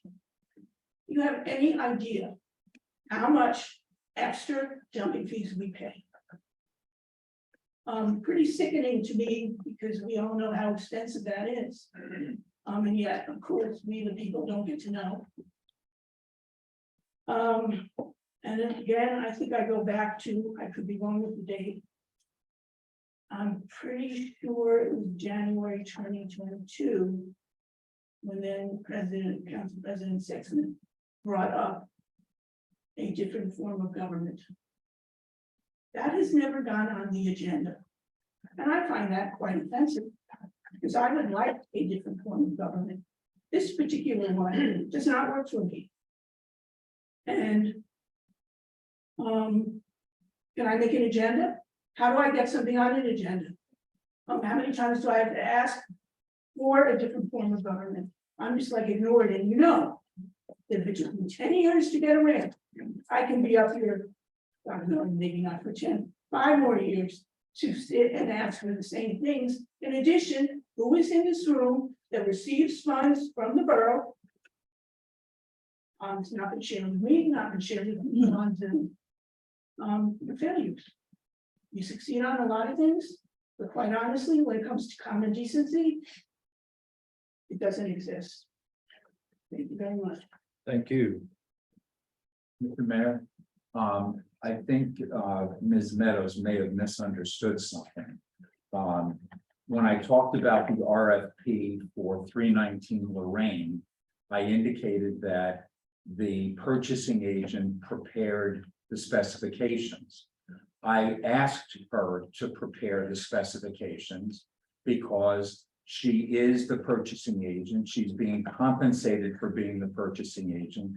And in typical municipalities, the purchasing agent is the party that would prepare the RFP process and monitor it and run it. So it was as the result of a request that I made. It was not as the result of something that was forced upon me. And it was a responsibility she had that I felt as if she should be carrying out. Thank you. Yes, next, please. Sorry, you're out of order. Not address. Sorry. Valid artifacts. Sorry, could you please? Sorry. Yes. Yes. Linda Duffy, 312 Brinley Avenue. I just wanted to bring your attention to the bills list, because I don't know, I missed it. And page 3, throughout the whole bills list, we talks about uniforms. There's no discussion on whose uniform, what department uniform, except for the police department. They are the only department within this whole town that specifies who got what and where. They put the name there, that's on page 8. This was for classes this time. And I applaud them. We can't do that for all the other departments. I didn't even touch my microphone. All right, that's one thing. And the other thing is about the short-term rentals. The people that live in the neighborhoods don't even know who they are.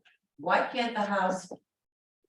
Not a scarlet letter, but like put a pink thing in the window or something like that. So you know it's a rental house. And you can tell if there's 10 different people coming in and every other day. Why should I have to like figure it out? Who do I, I don't want to be in everybody's business, but yet if you see a rental house, oh, it's a rental house and the same people are in it, that's fine. But then you're seeing other people come in and out all the time. It could be my house and it could be my family. But everybody in my neighborhood knows each other, but I don't know the people down the block. You need to designate the house. There's no list anymore because the portal's down. So you can't see if anybody got a permit for a rental. You used to be able to see that. You can't see it anymore. Why is that?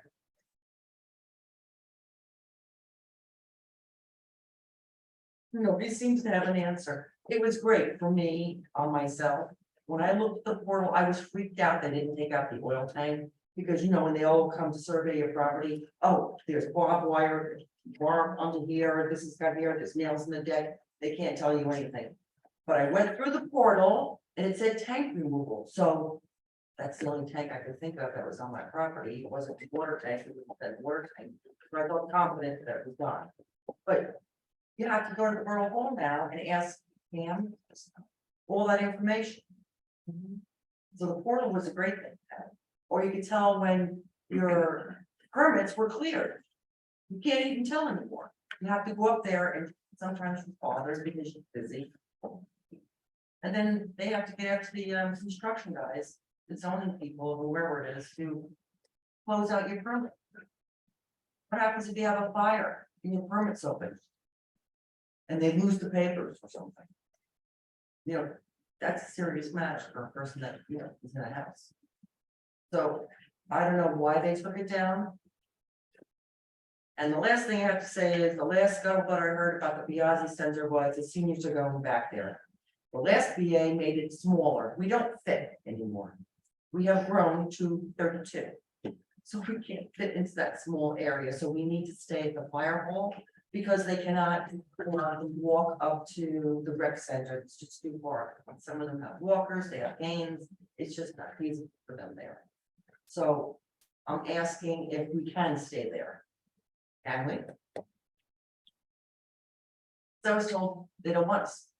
Who owns that building? The town with the fire department? Yeah, I'm just asking because it's a big issue and I hear it all the time and I'd like a real answer. we're looking at a couple of things right now. What could be a couple of things? There's no other place in town. You stick us in the school? I mean, it's parking there. Yep. Well, thank you very much. Thanks. Ms. Duffy? Yeah. I'm sorry, you said on page 2, No, page 3. page 3. If you look at page 3, Mhm. that's just, I don't want to look, I'm afraid I, you know. If you look through You all want the me to- bills, Okay. bills, there it says uniforms, I see what nothing is described, but if you go to page 8, it's not uniforms, but it's the police. I see what it says. So in other words, It can be added to the the bill. department, the uniforms. Okay, thank you. Thanks, Mr. sir. Mayor, if I may, to answer the question of Ms. Duffy regarding the bill list.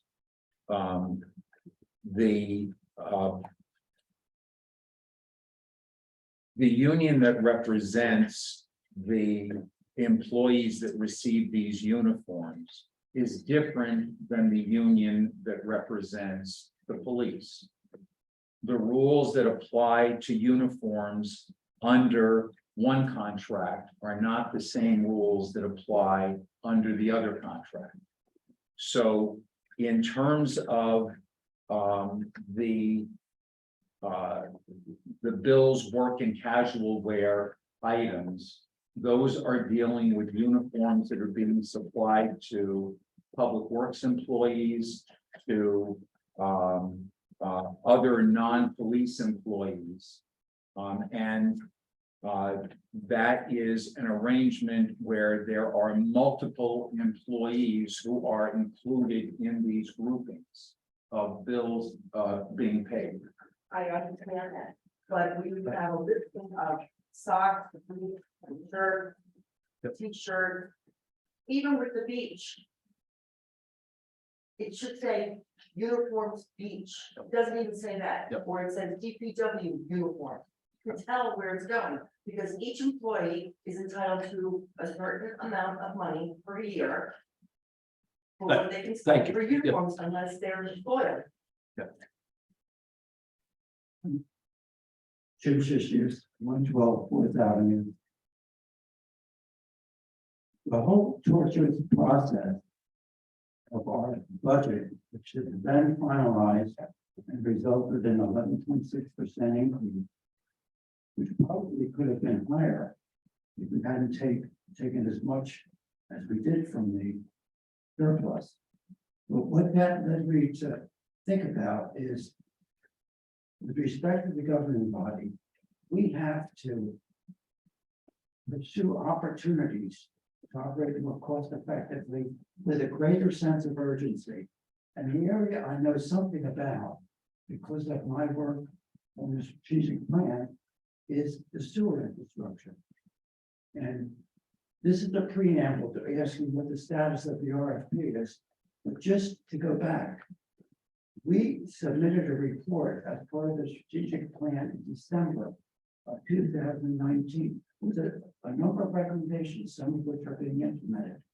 But an important element of that was that the borough needed to retain consultants or to issue an RFP that would lead to having professionals, not we as volunteers, do a deep dive into the sewer infrastructure from an engineering standpoint and financial.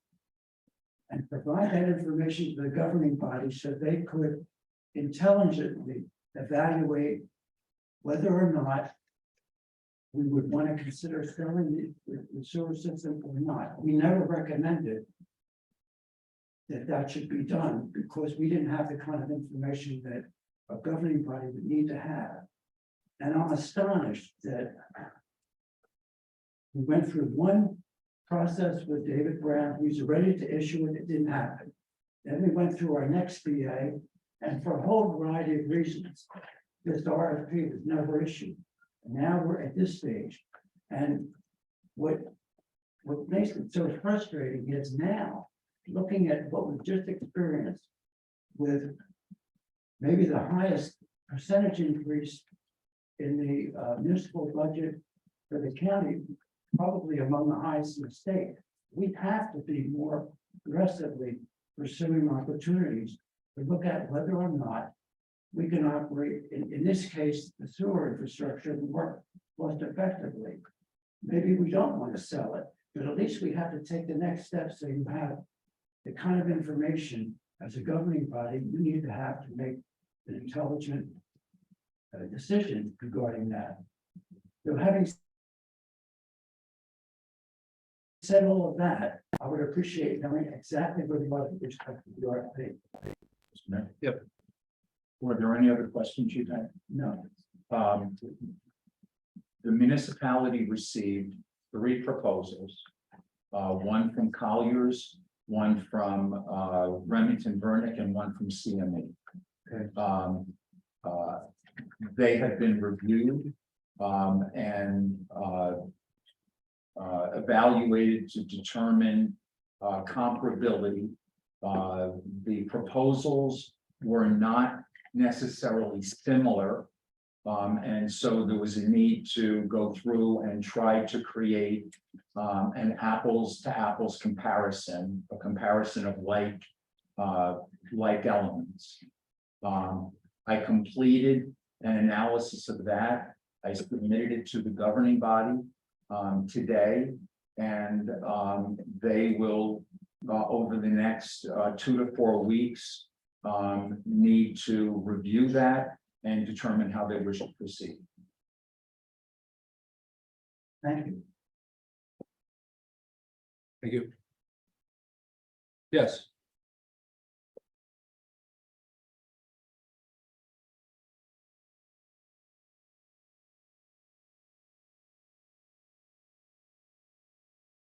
Virginia McGuire, 610 Brennan. Around this time last year, the budget was passed because the challenge $300,000 was finally removed from it. Kim Humphrey, our former BA, mentioned that part of that money was because back pay, such as proper overtime, was owed to some beach employees. Well, I was just updated this past weekend that some of those employees haven't yet seen that money. So since we in fact did overspend by $300,000 last year, and employees who were owed back pay didn't receive it, where exactly did that money go? The question. Maybe it's time for the Department of Labor to take a look into things, unless, of course, Mayor, you are willing to publicly post all the numbers so we can see the details first.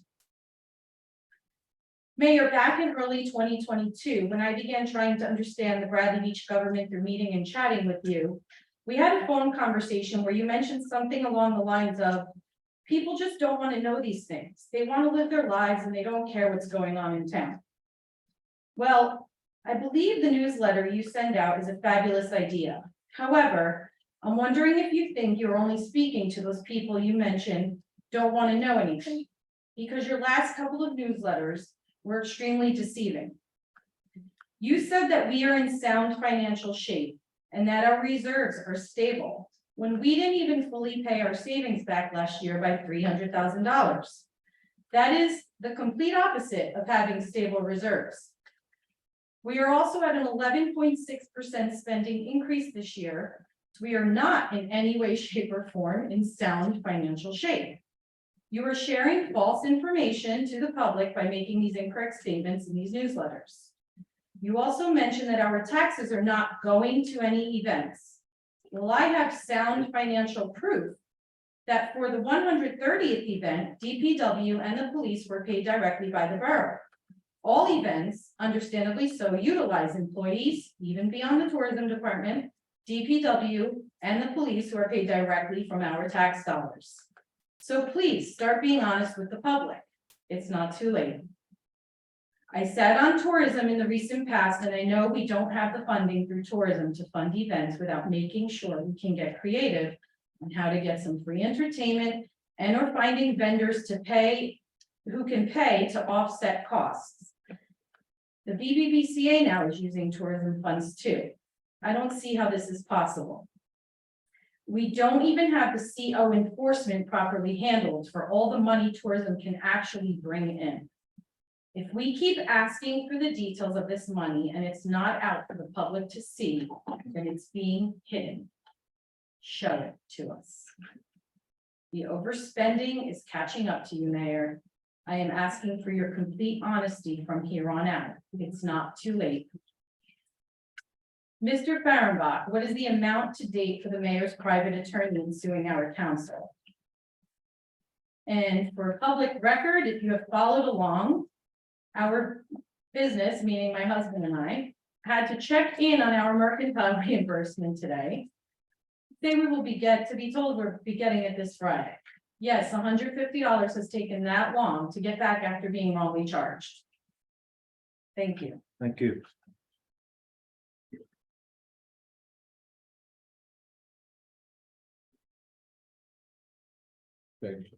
In response to what I think was the one question that Ms. McGuire asked regarding the mayor's attorney, we have not received a bill from the attorney yet, so nothing has been paid to that person yet. Okay. What's the other thing I asked you? Was that regarding the first thing you were saying about 300,000? Yes. I'm not sure I fully understand. When you're saying that last year's budget was, you talked about $300,000 in last year's budget. I'm not entirely sure I'm understanding what you're referring to. Okay, so last year, once the budget was challenged by an extra $300,000 that was in salaries and wages. The administration finally took away that $300,000 that was stalling the budget for getting adopted. The budget got adopted without that $300,000. We shockingly overspent by $300,000. That didn't go back to our surplus last year. However, the reason we were given for why that part of that $300,000 was in the budget originally was because there was back pay owed to beach employees who worked overtime and they weren't paid properly. Like if they were owed time and a half, they were only paid time and not the half. That's how we were explained. Okay. So, Let me see if I can explain this. okay, You are focusing on a common number of 300,000, okay. but there's no relationship between the two or the three. The 300,000, that was an estimate based on limited information, according to my discussions with the prior administrator, was a request for an appropriation to cover a possible liability that she thought could possibly exist, but she didn't fully know, and they had not done a complete calculation. But she wanted to be able to make sure that the municipality was protected in the event that something to that extent came to fruition. Okay, so, The budget for 2022 was not overexpended. The budget for 2022 was expended at a level less than was authorized. So there was not an over expenditure. There was a reduction in the rebuilding of surplus that may have been 300,000, but that didn't have anything to do with an over expenditure, because an over expenditure would be something that exceeded the authorized level of spending and would have required an emergency appropriation to allow that to happen. So you're focusing on a $300,000 number, but they are dealing with apples and lemons. okay, so it's just a coincidence that there's a $300,000. But we didn't so did that mean we made less revenue then? That we couldn't pay back our anticipated surplus? Effectively, it means that we came into 2023 with less excess revenue than the borough came into 2022 with. The conditions at the end of 2021 were, I'm not sure what the exact number is, but let's say it's 300,000, was $300,000 better than the borough ended 2022 with. But there was no over expenditure. Okay, so when we borrowed that 1 million. That was to budget, right? Our spend was borrowing that 1 million out of the anticipated surpluses to spend in our budget. So we didn't pay back 300,000 of that, and that is solely based on not overspending and only loss of revenue. We had 300,000 loss of revenue. Am I making sense in what I'm asking? Let me say, you're not making sense to me, and if you want to go through a discussion of that, we should do it privately. Okay. To be able to put numbers on paper and look at budgets and be able to see it. But this isn't going to work. Okay, that's fine. I mean, Councilman Gubitosi's okaying because I'm asking for approval, and he seems to say I'm making sense, so I'm not sure. You know, maybe we could all sit down, because if he thinks I'm making sense, I'd appreciate almost a mediator at this You may point. be thinking of it in terms of GAAP, I'm thinking of it in terms of municipal accounting. Okay, thank you. Thank you. Yes. Thomas J. Cohen, 612 Third Avenue. Mr. Kernbeck, I want to ask you a couple questions here. With regard to the lifeguards, has there been any determination by JIF as to what we should be doing? Next question is, what is the tax? Do we know what our tax rate is now for 2023? And if we don't, can you tell me how the mayor can post an all-in number of 6.3% increase if we don't have the rate? So again, those things will tie together. Has there been any follow-up on the one-way streets for Atlantic and Pacific Avenues? I did go measure those streets. They're 29.9 feet wide. The cartway alone should be 24 feet without parking on either side. And I did confirm that with Mr. Matlack tonight. So really, a two-way right-of-way should be ideally 40 feet. These are non-functioning roads. So that's the reason I'm asking that question, because there's been no follow-up on that. And in terms of the BA search, 4 weeks ago at not the last meeting, the meeting before, the mayor said that the hiring was, and I quote, imminent. So I don't know, imminent to me is not more than a month. So I'd like to know what the status is on that. And that would be a good start. Thank you. Mr. Mayor. Yeah, There are three that I think I can respond to. Okay. Regarding the lifeguards and the joint insurance fund to which the municipality belongs, I cannot tell you what their policy is.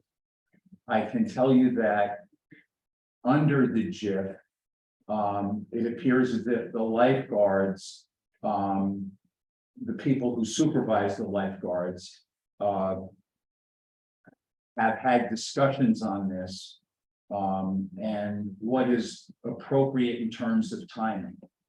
The general consensus, according to Mr. Johnson and the discussions I've had with him, is consistent with what I said earlier, which is that there should be set times for the lifeguards.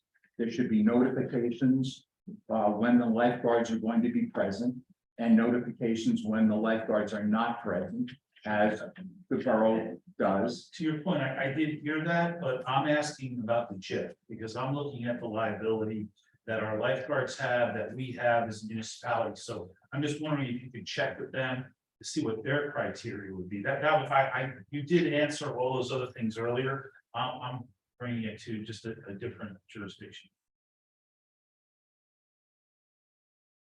I think we can do that. Great, thank you. In terms of the tax rate, what the mayor is referring to is he's talking about levies. He's not talking about tax rates. I was on the phone yesterday with the county tax board, trying to find out if the county tax board had struck a rate for Bradley Beach yet. And when would I end up being able to get that rate? So I had an understanding as to when tax bills would be able to be issued. I was told that they were waiting on the state of New Jersey to develop their equalized rates and to strike rates. They had done so for a few Monmouth County municipalities, but Bradley Beach was not yet one of them. He believed that we would have a tax rate sometime within the next 2 weeks. Okay, and that'll be all inclusive, library. School. It'll be everything so that we can produce a tax bill, because the municipality collects the taxes for all taxing jurisdictions. The one thing I can comment on regarding your question regarding one-way streets is that I served on the Site Improvement Advisory Board at the Department of Community Affairs for the development and the final production of the first residential site improvement standards. As the result of literally years of study of what should be done, the residential site improvements standards came out, and they indicated that the proper size of a local residential street, not a collector, not an arterial, just a local residential street, should be 30 feet. From curb to curb, 30 feet, with parking on both sides, because the assumption was that there would not be vehicles parked continuously on both sides of the street, and that cars would be able to weave back and forth down the street, and that it would provide a traffic calming device, thereby being able to reduce speed on local residential streets. This is 29.9, so it's not 30. I respectfully disagree, because in the borough of Bradley Beach, there's not enough, those streets are parked all the time. I have a small SUV. I have to pull over when a small car is coming the other way on those streets. They simply don't function. So I would be happy to meet with you and talk about your residential type of standards.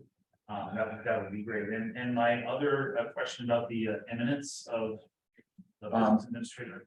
I am not making an appointment. I can't tell you the circumstances. The gentleman here can't tell me either. It's not, the nomination hasn't been completed yet. I'm sorry, the what? The nomination for the The position. nomination hasn't been completed. Okay, Thank you. thank you very much. But it's not, is it imminent still for another month, or We don't have a timing on it. Thank you. that's apparent? Thank you.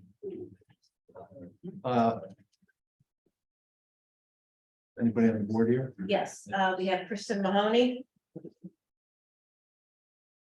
Ms. Mahoney? Hi, thanks. I just had to get myself off mute. Kristen Mahoney, 200 Lorraine. So just going by two questions, Mr. Fehrenbach, or whoever wants to address this. So going off of the 6.5% that the mayor mentioned in the newsletter, and then the 11.6% municipal increase in the budget, does that mean we're looking possibly at an 18.1% increase in taxes? Oh, that's great, Mayor. I saw you shaking your head, so I'm sure you can, looking at me like I'm totally a fool, so maybe you can explain it to me. Okay, and my other question is, do we have an update for 217 McCabe? What's going on with that property? Those are my two questions. Let me see what I can do, Ms. Mahoney. The 11.6% increase was for the municipal rate itself. I believe what the mayor may have been referring to was a combined rate of all taxing jurisdictions, which included the 11.6% municipal rate. Meaning that the overall percentage increase on an average tax bill would be less than the municipal rate, because all of the other taxing jurisdictions are rising at equal to or lower numbers, not higher numbers. Okay, I mean, to the average reader, I'll tell you right now, everybody thinks taxes are going up, about 6.5%, but that's what people read it. And with 217 McCabe, that's been a big topic of conversation here at this council. The house has had a dumpster in front of it. The house is an eyesore. We went back and forth in meetings, especially during COVID over Zoom, about what was happening with that property. Do we have any update as to what is happening with that property?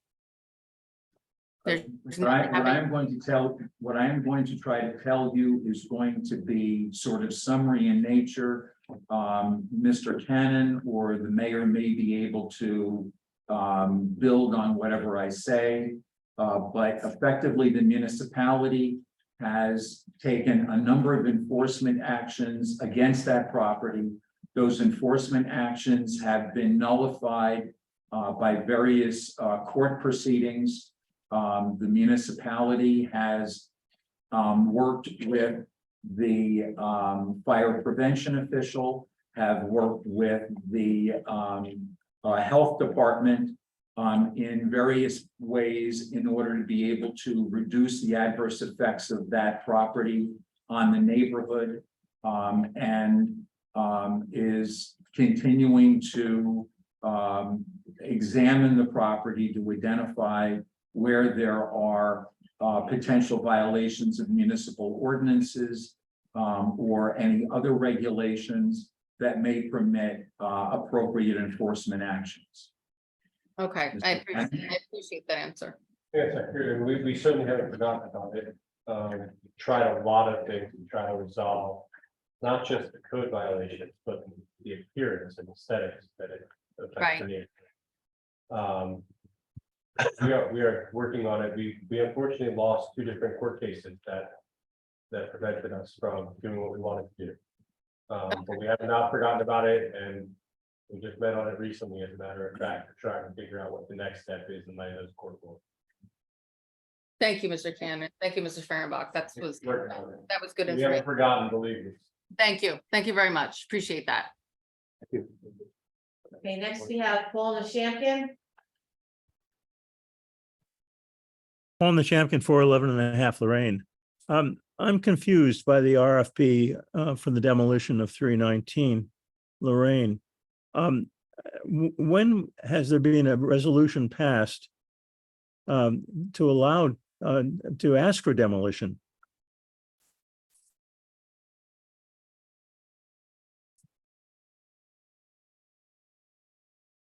Mr. Nishampton, there has not been a resolution of the governing body authorizing demolition. This is a request for proposal to engineering firms to prepare specifications for demolition. The council would need to adopt a resolution awarding a contract to engineer to prepare the specifications. And even that would not authorize demolition until such time as those specifications went out. Contractors bid on those specifications, and the council took a vote to award a contract to demolish. That would be the point at which the governing body would make that decision. It just seems foolish to me to spend more money on engineers when we really haven't had an open discussion about alternative possibilities for the future of 319 Lorraine, which was promised in January of this year. There was supposed to be a workshop discussion where we would go through all the possibilities. And there are many possibilities for this location. Why don't we do that before we spend money to an engineering firm to come up with specifications? And that's the first of my questions.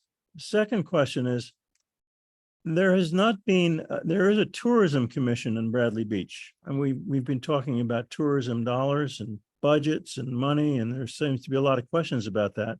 There's a tourism commission in Bradley Beach, but it has not met in over 3 years. And I'm not sure if the public is aware of that. Is If any- I may, Paul, I did speak with Amy and we're going to set up a meeting via Zoom soon. So you will be notified.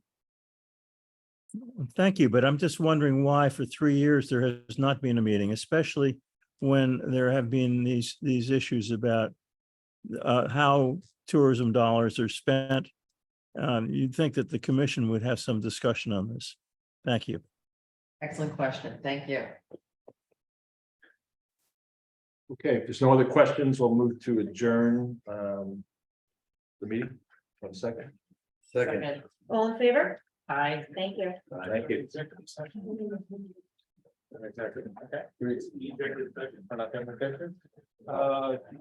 We have executive question meetings in our. Yeah. Oh, you want to I don't executive session. Sorry? Sure. There's no executive session tonight, sir. So the meeting is over now. Thank you. Thank you. Okay.